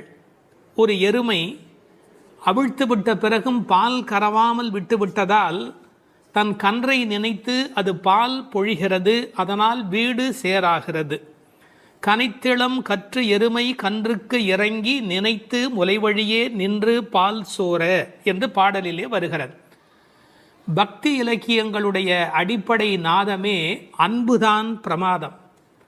உண்மையிலேயே வாழ்க்கை ஒரு அறிவுபூர்வமான ஏற்பாடு அல்ல, அது அன்பு பூர்வமான ஒரு ஏற்பாடு. ஒரு எருமையே இப்படி இருக்குமானால் இறைமை என்ற இறை தத்துவத்தில் ஈடுபட்டவர்கள் எவ்வளவு இரக்கத்தோடு இருக்க வேண்டிய கடமை உடையவர்கள். எருமை மாடு கன்றுக்கு இறங்கி பால் சொரிவதை கவிச்சக்கரவர்த்தி கம்பன் பாடிக்காட்டி இருக்கிறார். எருமைகள் பால் பொழிய அன்னக்குஞ்சுகள் அந்த பாலை அருந்தி மகிழ்ந்தன என்று ஒரு கற்பனையிலே பாடுகிறார்.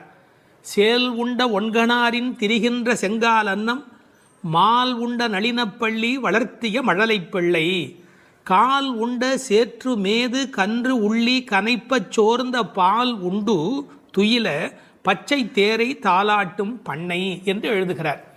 நாட்டு வளத்தை எழுதுகிற போது தாமரைப்பூவில் உறங்கிக் கொண்டிருக்கிற அன்னக்குஞ்சுகளுக்கு எருமை மாடு தன்னுடைய கன்றை நினைத்து சொரிந்த பால் அவைகளுக்கு கிடைத்தன என்று கோசல நாட்டு வளத்தை பாடுகிற போது குறிப்பிடுகிறார்.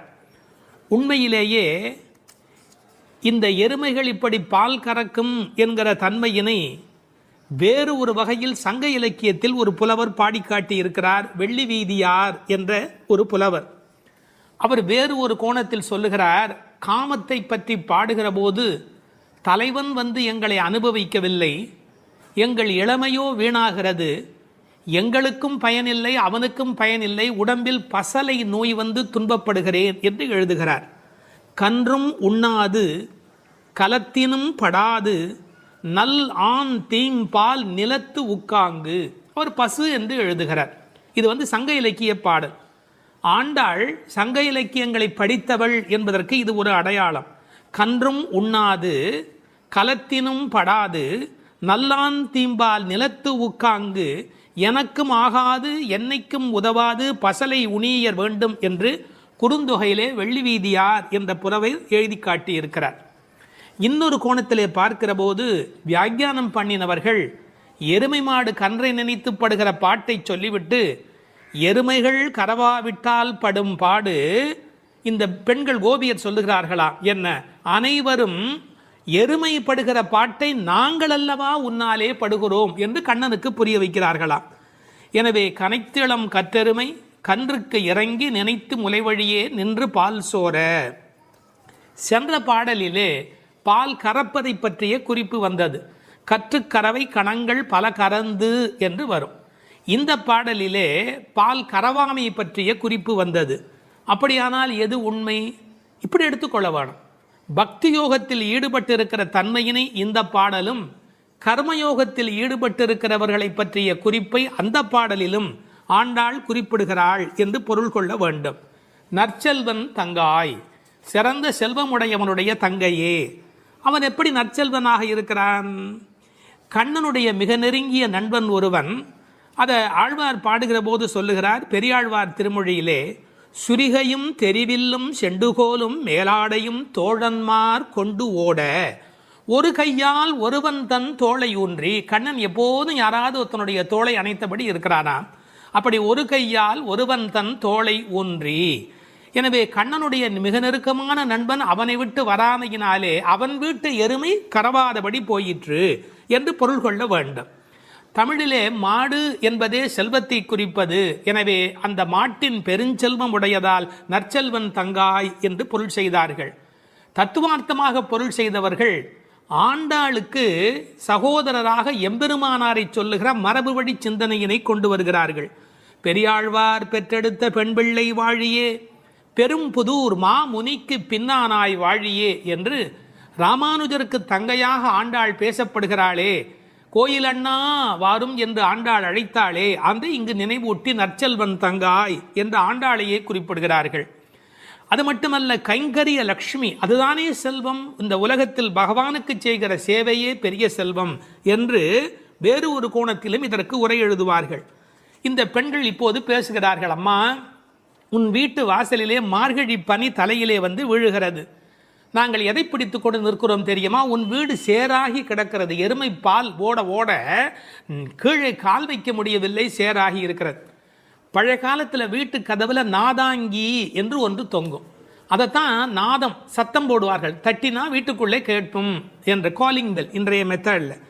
அந்த நின் வாசல் கடையை பற்றி நாங்கள் நாதாங்கியை பற்றி கொண்டு நிற்கிறோம். அதுக்கு உரை எழுதும் போது சொன்னார்கள், மேலே பனி வெள்ளம் மனத்தே பால் வெள்ளம், தரையிலோ மேலே பனி வெள்ளம் மனத்தே மால் வெள்ளம். மால்னா திருமால்.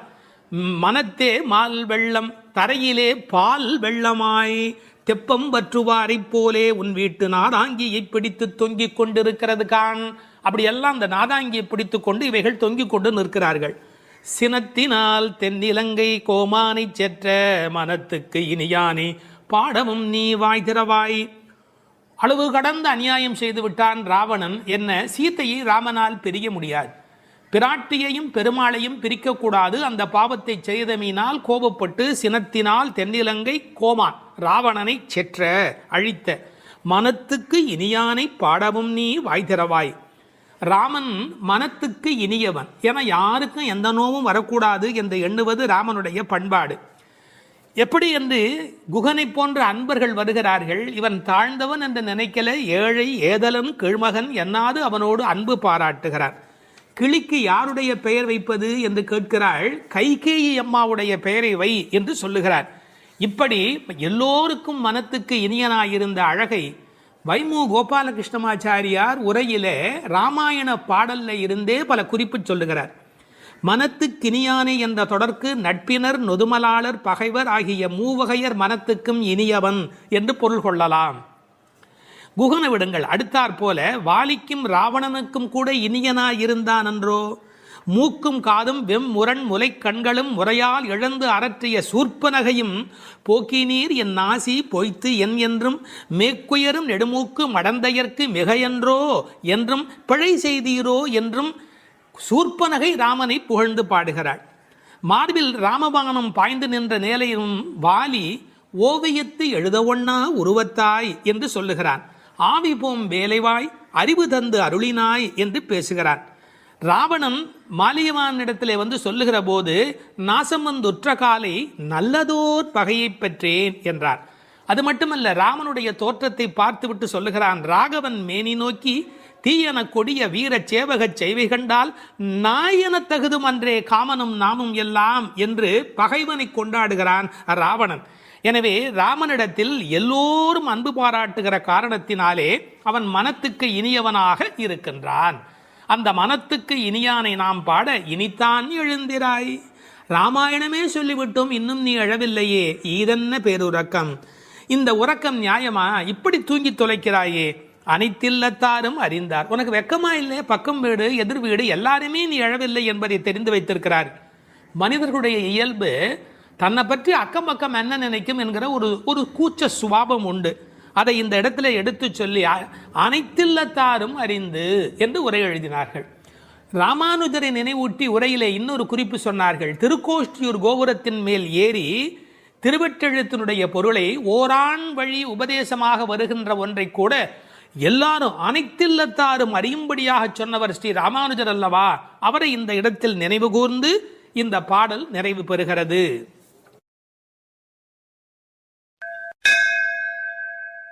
திருப்பாவை 10ஆம் பாடல்.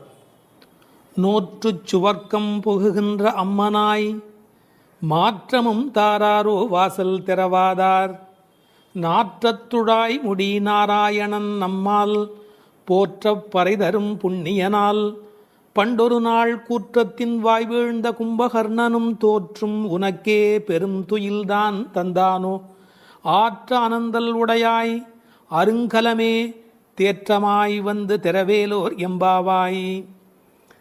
இந்த பாடலை நோன்பின் பெருமையால் கண்ணனை கையில் கனிபோல் அடைந்த ஒரு பக்திமிக்க பாவை எழுப்பப்படுகிறாள் என்றும் பார்க்கலாம். அல்லது தூக்கத்தையே நோன்பாக கருதி சோம்பிக் கிடக்கிற ஒருவளை கேலி பேசுவதாகவும் பொருள் கொள்ளலாம். இப்போது பாடலின் பொருளை முதலில் பார்ப்போம். நோன்பின் பலன் கைவரப் பெற்று அதன் விளைவாக சொர்க்கத்தையே அடைகின்ற பெண்ணே, அந்த சொர்க்கத்தினுள்ளே புகும் பெண் என்றாலும் உறக்கத்தை நோன்பாக கொண்டவளே என்று இன்னொரு பொருள். நீ வாயில் கதவைத்தான் திறக்கவில்லை, வாயை திறந்து பதில் கூடவா சொல்லக்கூடாது? மனம் நிறைந்த திருத்துழாய் துளசி மாலையை திருமுடியில் அணிந்திருக்கிற நாராயணன், நமது போற்றுதலை ஏற்று பலனை வழங்குகின்ற புண்ணியன், முன்னொரு காலத்தில் எவனுக்கு இரையாகி போன கும்பகர்ணன் உன்னுடன் தூக்கப் போட்டிக்கு வந்து தோற்று பெரிய தூக்கத்தை தன் தோல்வியின் அடையாளமாக உனக்கு வழங்கிவிட்டானா என்ன? மிகுந்த சோர்வும் சோம்பலும் ஏன் உனக்கு? இந்த குழுவுக்கே ஒப்பற்ற அணிகலன் போல விளங்குகிறளா அல்லவா நீ? படுக்கையை விட்டு தெளிவுடன் எழுந்து வந்து கதவை திற என்று வெளியில் நின்ற தோழியர் உள்ளே படுத்திருப்பவளை அழைக்கிறார்கள். இதுவே பாடலின் திரண்ட பொருள். இங்கே கேலியும் கிண்டலும் கூட ஒரு வகையான விளையாட்டாக எடுத்துக்கொள்ள ஒரு பகுதி இடம் கொடுக்கிறது.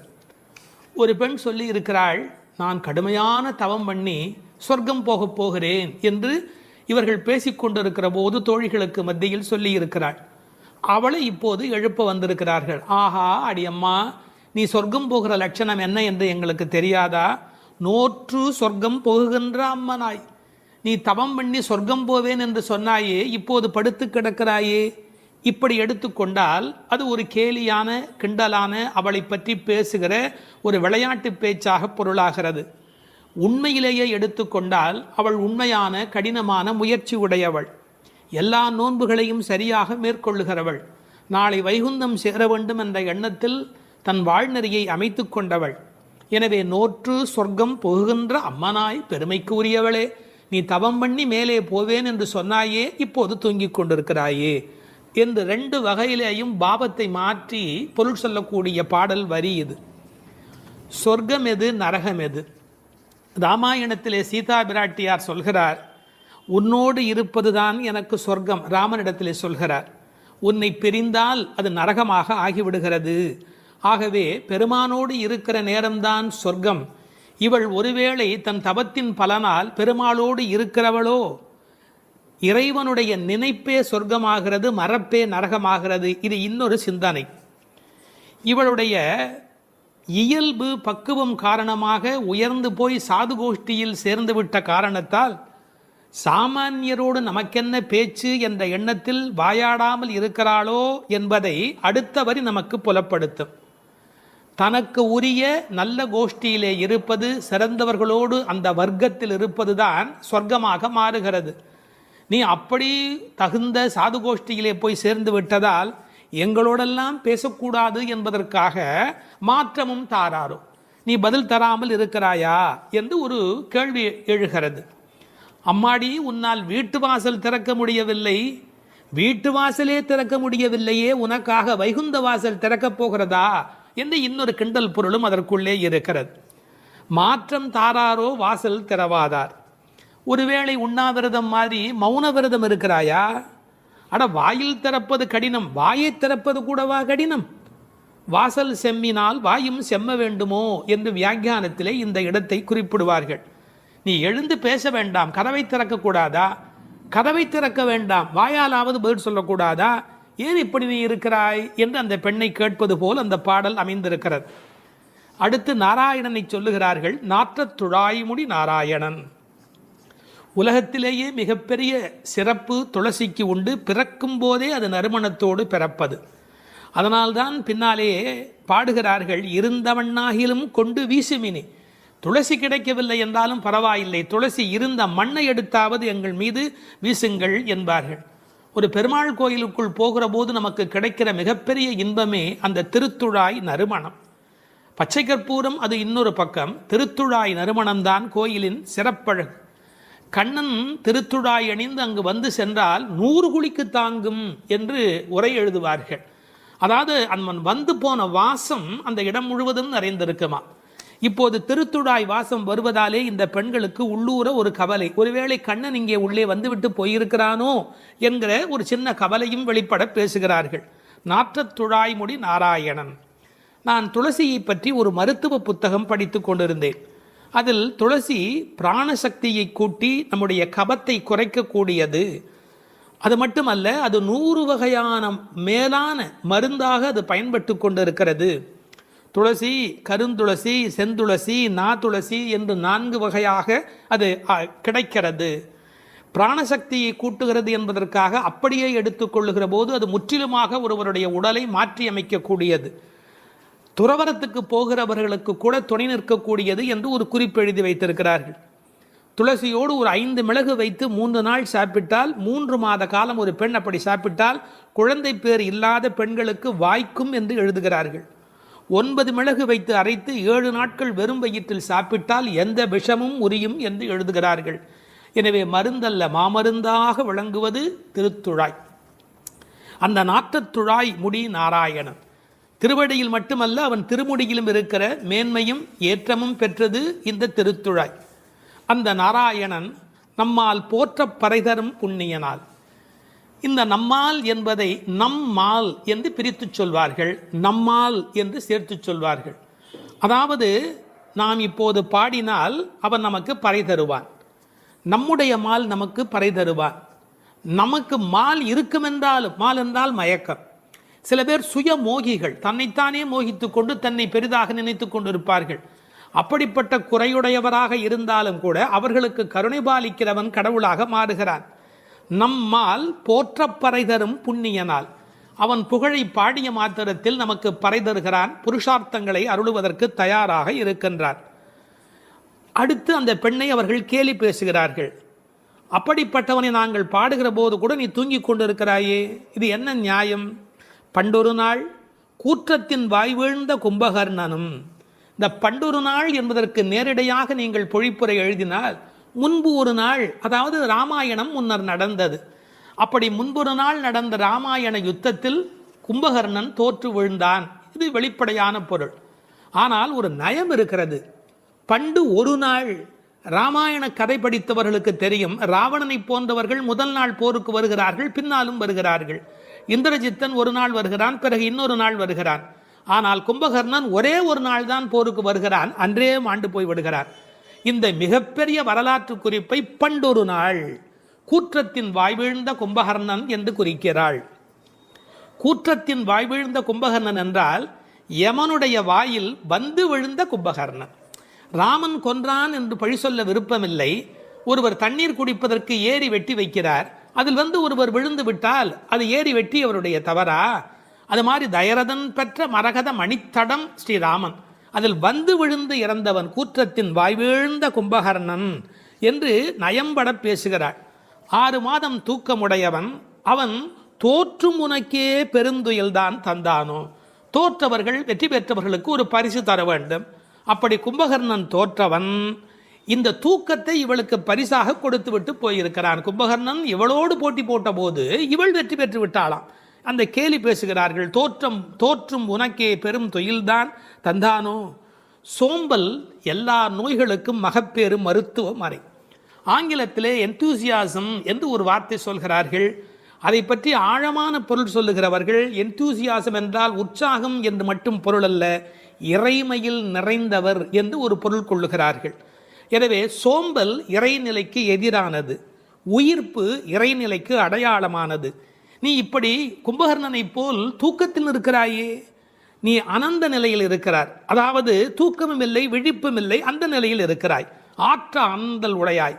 ஆனால் நீ யார்? எங்களுக்கு அரும் கலை. நீ வந்தால் எங்கள் கோஷ்டிக்கே பெருமை, எங்கள் கோஷ்டியே ஒளி வீசக்கூடியது, எங்களுக்கு நல்ல அணிகலன் நீ. தேற்றமாய் வந்து திரவேலோர் எம்பாவாய். தேற்றமாய் என்றால் படுத்த நிலையிலேயே அப்படியே எழுந்து வெளியிலே வந்து விடாதே.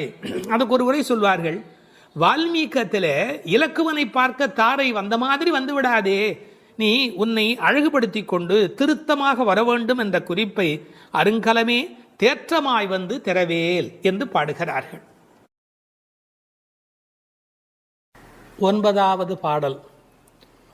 தூமணி மாடத்து சுற்றும் விளக்கெரிய தூபம் கமழ துயிலணை மேல் கண் வளரும் மாமன் மகளே, மணிக்கதவும் தாழ்த்திரவாய் மாமீர் அவளை எழுப்பீரோ, உன்மகள்தான் ஊமையோ அன்றிச் செவிடோ அனந்தலோ ஏமப் பெருந்துயில் மந்திரப்பட்டாளோ, மாமாயன் மாதவன் வைகுந்தன் என்றென்று நாமும் பலவும் நவின்றேலோர் எம்பாவாய்.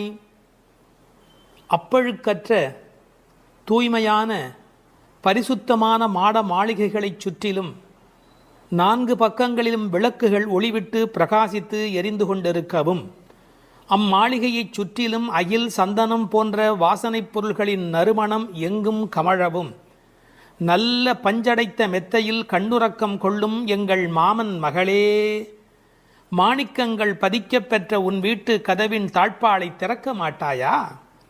திறந்து விரைவில் வந்து எங்களுடன் சேர்ந்து கொள்ள மாட்டாயா? மாமிகளே, நீங்களாவது அவளை எழுப்பிவிட மாட்டீர்களா? விடிந்து எவ்வளவு நேரமாகிவிட்டது, நாங்கள் இவ்வளவு நேரம் அவளை அழைத்து கொண்டிருக்கிறோமே, அவளுக்கு என்ன ஆயிற்று? ஒரு வார்த்தை கூட பதில் கூற மாட்டேன் என்கிறாளே, அவள் என்ன பேசும் திறனற்ற ஊமையா? அல்லது நாங்கள் அழைப்பது அவளுக்கு கேட்கவில்லையா, காது கேட்கவில்லையா? அல்லது ஆழ்ந்த பேருறக்கத்தில் படுத்து கிடக்கிறாளா? அல்லது யாரேனும் கட்டுப்படுத்தி அவளை பெருந்துயில் கொள்ளுமாறு செய்து விட்டார்களா? அல்லது ஏதேனும் மந்திரம் மாயம் செய்திருக்கிறார்களா? அதன் வசம் கட்டுப்பட்டு இப்படி பேருறக்கம் கொண்டு கிடக்கிறாளே. நாங்கள் அந்த மாமாய செயல்களில் வல்லவனும் மிகுந்த தவமுடைய இலக்குமியின் கணவனும் வைகுண்டத்திற்கு அதிபதியுமான நாராயணன் பெயரை திரும்ப திரும்ப சொல்லி பக்தி பரவசத்தில் ஈடுபட்டு அவளை அழைக்கிறோமே, அவள் ஏன் இன்னும் எழுந்து வந்து கதவை திறந்து எங்களுடன் சேர்ந்து இறைவன் திருப்பெயரை சொல்லி வழிபட மாட்டேன் என்கிறாள்? நீங்களாவது கேட்டுச் சொல்லுங்களேன் என்கிறார்கள். இந்த பாடலின் திரண்ட பொருள் இது. தூமணி மாடத்து சுற்றும் விளக்கெரிய. விளக்கு எரிப்பதற்கே நிறைய செல்வம் இருக்க வேண்டும். இது சீர்மல்கும் ஆய்பாடி செல்வச் சிறுமியர்கள் வாழுகிற இடம். அந்த வீட்டினுடைய அமைப்பு எப்படி இருக்கிறது? தூய்மையான ரத்தின மணிகள் அப்படியே பதிந்து வைத்திருக்கிறார்கள். ஒரு குறிப்பு எழுதுகிறார்கள், அரசர்கள் அந்தப்புறத்திற்கு சிறந்த மணியை கொண்டு அற்புதமான கட்டடத்தை அமைப்பார்களாம். அங்கு வேண்டாம் என்று ஒதுக்கப்பட்ட கற்களை கொண்டுதான் அரண்மனையையே கட்டுவார்களாம். இது துவளில் மண்டபம், அது தூமணி மாடம் என்று அதற்கு ஒரு விளக்கம் சொல்கிறார்கள். ஆக இழைத்து இழைத்து தூய்மையான மணியினை கொண்டு வந்து கட்டியிருக்கிறார்கள். அது ரத்தின மணி. இந்த பெண் எழுந்திருந்திருக்க வேண்டும், எழுந்திருக்கவில்லை. ஒரு வித்தியாசம் இருக்கிறது. ஒரு குடும்பம் விழிப்பதற்கு முன்பு விழிக்க வேண்டியவள் அந்த வீட்டில் இருக்கிற பெண். ஏனென்றால் ஆண் எழுந்தால் அவனை மட்டும்தான் சுத்தம் செய்து கொள்கிறான், பெண் எழுந்தால் அந்த வீடே சுத்தமாகிறது என்று ஒரு பொன்மொழி சொல்வார்கள். எனவே ஒரு பெண்ணாகி இருக்கிறவள் இப்படி உறங்கிக் கொண்டிருக்கலாமா? தூமணி மாடத்து சுற்றும் விளக்கெரிய. 4 புறங்களிலும் நல்ல விளக்கு எரிந்து கொண்டிருக்கிறது. அது மட்டுமல்ல, அகில் சந்தனம் போன்ற நறுமண புகை வீசுகிறது. தூபம் கமழ, செல்வச் செழிப்பு. துயிலணை மேல் கண் வளரும். அது தூங்குவதற்காகவே அமைக்கப்பட்டிருக்கிற ஒரு பெரிய மெத்தை. அதாவது அந்த மெத்தையை பார்த்தாலேயே வா வா வா வந்து படு என்று அழைப்பதை போல 5 விதமான சிறப்புகள் அமைந்திருக்கக்கூடிய பஞ்சனை அது. அதில் அழகு இருக்கிறது, மென்மை இருக்கிறது, குளிர்ச்சி இருக்கிறது, சுகம் இருக்கிறது. அப்படிப்பட்ட அருமையான அந்த பஞ்சனையின் மீது அவள் படுத்திருக்கிறாள். தமிழிலே தூங்குகிறார்கள் என்று சொல்ல மாட்டார்கள், கண்வளராய் என்று சொல்வார்கள், மங்களம் கருதி. ஏன்னால் தூங்கிவிட்டார் என்றால் அமங்கலமாகிவிடுமே என்பதற்காக கண்வளராய் என்று சொல்லை பயன்படுத்துவது வழக்கம். சின்ன வயதிலிருந்து குழந்தை கண் வளருது என்று ஒரு வார்த்தை சொல்வார்கள். அதில் ஒரு விஞ்ஞான குறிப்பே இருக்கிறது. உண்மையிலேயே கர்ப்பத்தில் குழந்தை தூங்குவதால் தான் வளருகிறது.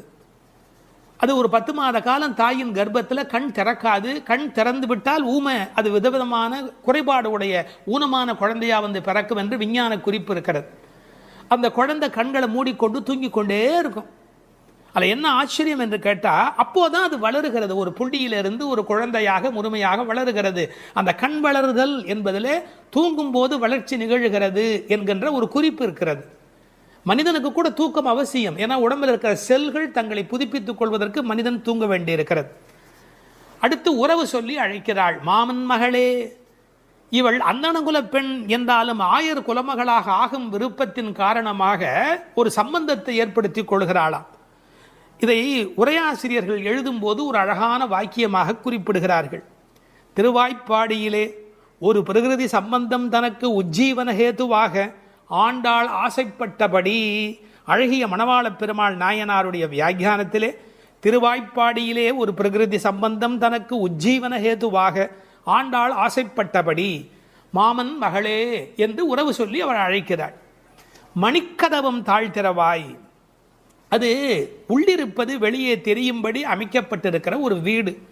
அவள் எப்படி தூங்குகிறாள் என்பது கூட வெளியே தெரிகிறது. அந்த கட்டில், அந்த மெத்தை, அந்த விளக்கு எரிகிறது. இந்த பாடலே மிக ரசமான ஒரு பாடல். திருப்பாவையில் 30 பாட்டு அழகு என்று சொன்னால் இந்த பாட்டுக்கு என்று தனியான ஒரு ரசனை உலகத்தில் தனியான ஒரு கூட்டமே உண்டு. மணிக்கதவம் தாழ்த்திரவாய், நீ வந்து திற. ஏன்னா எழுந்து வந்து திறக்கிற போது நாங்களா திறந்து கொண்டு உள்ளே வந்தால் அது மரியாதையாக இருக்காது ஒரு வீட்டுக்குள்ளே. நீ வந்து திற. ஆனால் அவள் அசைவதாக தெரியவில்லை. அவளுடைய அம்மா எழுந்து விட்டாள். அவள் மற்ற வேலைகள் பார்த்து கொண்டிருக்கிறாள். அதனால உறவு சொல்லி அவளை அழைக்கிறார்கள். மாமீர், அவளை எழுப்பீரோ?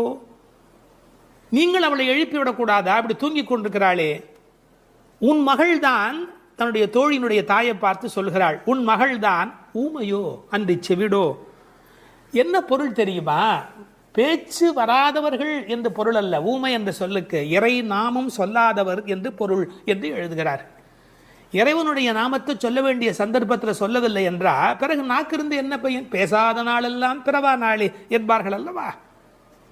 உண்ணா நாள் என்பது இந்த உலகத்தில் சாப்பிடாத நாள் அல்ல, உன்னை வணங்காத நாள் தான் உண்மையிலேயே உண்ணா நாள் என்று குறிப்பிடுவார்கள். ஊமையோ அன்றி செவிடோ. ஏன்னா இறைவன் புகழ் கேளாத செவி என்ன செவியே என்று சிலப்பதிகாரம் பேசும். இந்த பெருமானுடைய புகழை நாங்கள் சொல்லுகிறோம், அவள் காதிருந்தும் கேட்கவில்லையே. நேற்று வரை நன்றாக பேசினாளே, இன்று என்ன ஊமையாகிவிட்டாளா? அழைப்பு அவள் காதில் போய் விழவில்லையா? அல்லது இரண்டுமே அவளுக்கு இணைந்து விட்டதா? சோம்பல் வயப்பட்டாளா? யாரேனும் மந்திரம் மாயம் செய்து விட்டார்களா? என்ன நடந்து விட்டது? ஊமையோ அன்றி செவிடோ. மாமாயன் மாதவன் வைகுந்தன் என்றென்று நாமும் பலவும் நவீன்றேலோர் எம்பாவாய். ஏன்னா மந்திர துயில் பட்டாளே. இப்படி அவள் பிடிவாதமான ஒரு தூக்கத்தில் போய் மாட்டிக்கொண்டு இருக்கிறாளே. நாங்கள் அழைக்கிறோம். எதை சொல்லி அழைக்கிறோம்? மாமாயன், மகா மாயையில் வல்லவனாகிய பெருமான். மாதவன் நம்முடைய சாதாரண தவம் அல்ல, எல்லா தவங்களுக்கும் அப்பாற்பட்ட பெரும்பொருள். அந்த தவத்தால் அடைய வேண்டியவன் கருணையினால் தானாகவே நம்மிடத்தில் வருவதால் அவன் மாதவன். வைகுந்தத்தில் இருக்கிறவன் என்றாலும் கருணை காரணமாக ஒவ்வொரு கோயிலிலும் அர்ச்சாவதாரத்தில் எழுந்தருளி இருக்கின்றவன். வைகுண்டபதி என்றாலும் இந்த பூமிக்கு கிடைக்கிறவன். வைகுந்தன் என்றென்று நாமும் பலவும் நவின்று. உண்மையிலேயே திருப்பாவையினுடைய நோக்கமே இறைவனுடைய நாமத்தை பல வகையில் சொல்வது. இறைவனுடைய நாமத்துக்கு மிகுந்த சக்தி அதிகம். கட்டிப்பொன் போலே அவன், பணிப்பொன் போலே திருநாமம் என்று உரை எழுதுவார்கள். அதாவது தங்கத்தில் ஒரு பெரிய கட்டி இருந்தால் கூட அதை வைத்துக்கொண்டு என்ன பண்ணுவது? ஆனால் பணிக்கப்பட்ட பொன், வளைக்கப்பட்ட பொன்னாக இருந்தால் அது பல சமயத்தில் ஆபத்துக்கு உதவும். ஒரு மோதிரமாக இருந்தால் அடகு கடையில் வைத்து கூட ஒரு ஆபத்துலேருந்து வெளியில் வரலாம். இறைவன் வைகுந்தத்திலே இருக்கிறான் என்று சொன்னால் கட்டிப்பொன் போலே, ஆனால் பணிப்பொன் போலே அவனுடைய திருநாமம், நாமம் பலவும். இன்னும் கூட நிறைய விளக்கங்கள் சொல்வார்கள். இறைவனுடைய நாமம் இறைவனை விட செல்வாக்கு உடையது என்று. ஒரு வங்கிக்கு போகிறோம், செக்கில் கையெழுத்து போட்டு கொடுத்தா நம்ம கையெழுத்துக்கு தான் அதிக பலம் இருக்குமே ஒழிய, நாமே போய் நின்று கொண்டு பணம் கொடுன்னு கேட்டால் கூட கொடுக்கறதுக்கு யோசிப்பா. எப்படி கொடுப்பார்கள்? கையெழுத்துக்கு அவ்வளோ பெரிய சக்தி இருக்கிறது. அதுபோல் நாமும் இறைவனை காட்டிலும் வலிமை உடையது என்று ஒரு குறிப்பு சொல்வார்கள். ஒரு சின்ன வரலாறு. காஞ்சி மகா சுவாமிகள் உடல்நலக் குறைவு மாதிரி ஜுரத்தில் இருக்கிறார்கள். மருத்துவர் வர சொன்னார்கள். அவர் உடனே மருந்தெல்லாம் கொடுக்க வேண்டி இருக்குமோ என்ற எண்ணத்தில் அவர் வந்தார். உன்னை யார் இப்படியெல்லாம் வர சொன்னா? நீ உட்கார், நான் இப்போ என்னுடைய டெம்பரேச்சர் எடுத்துக்கோ, விஷ்ணு சஹஸ்ரநாமம் சொல்ல போகிறேன், சொல்லி முடிச்சதுக்கப்புறம் டெம்பரேச்சர் எப்படி இருக்கு பார் அப்படின்னு சொல்லிட்டு விஷ்ணு சஹஸ்ரநாமம் சொல்லுவதற்கு முன்பு ஜுரம் இருந்தது. சொல்லி முடித்த பிறகு ஜுரம் இல்லவே இல்லை. உன்னை எதுக்கு தெரியுமா கூப்பிட்டேன்? மருந்து கொடுத்து தான் இதை காப்பாற்றணுங்கிறது இல்லை, விஷ்ணு சஹஸ்ரநாமம் சொன்னாலேயே ஜுரம் போயிடும்னு தெரியும்.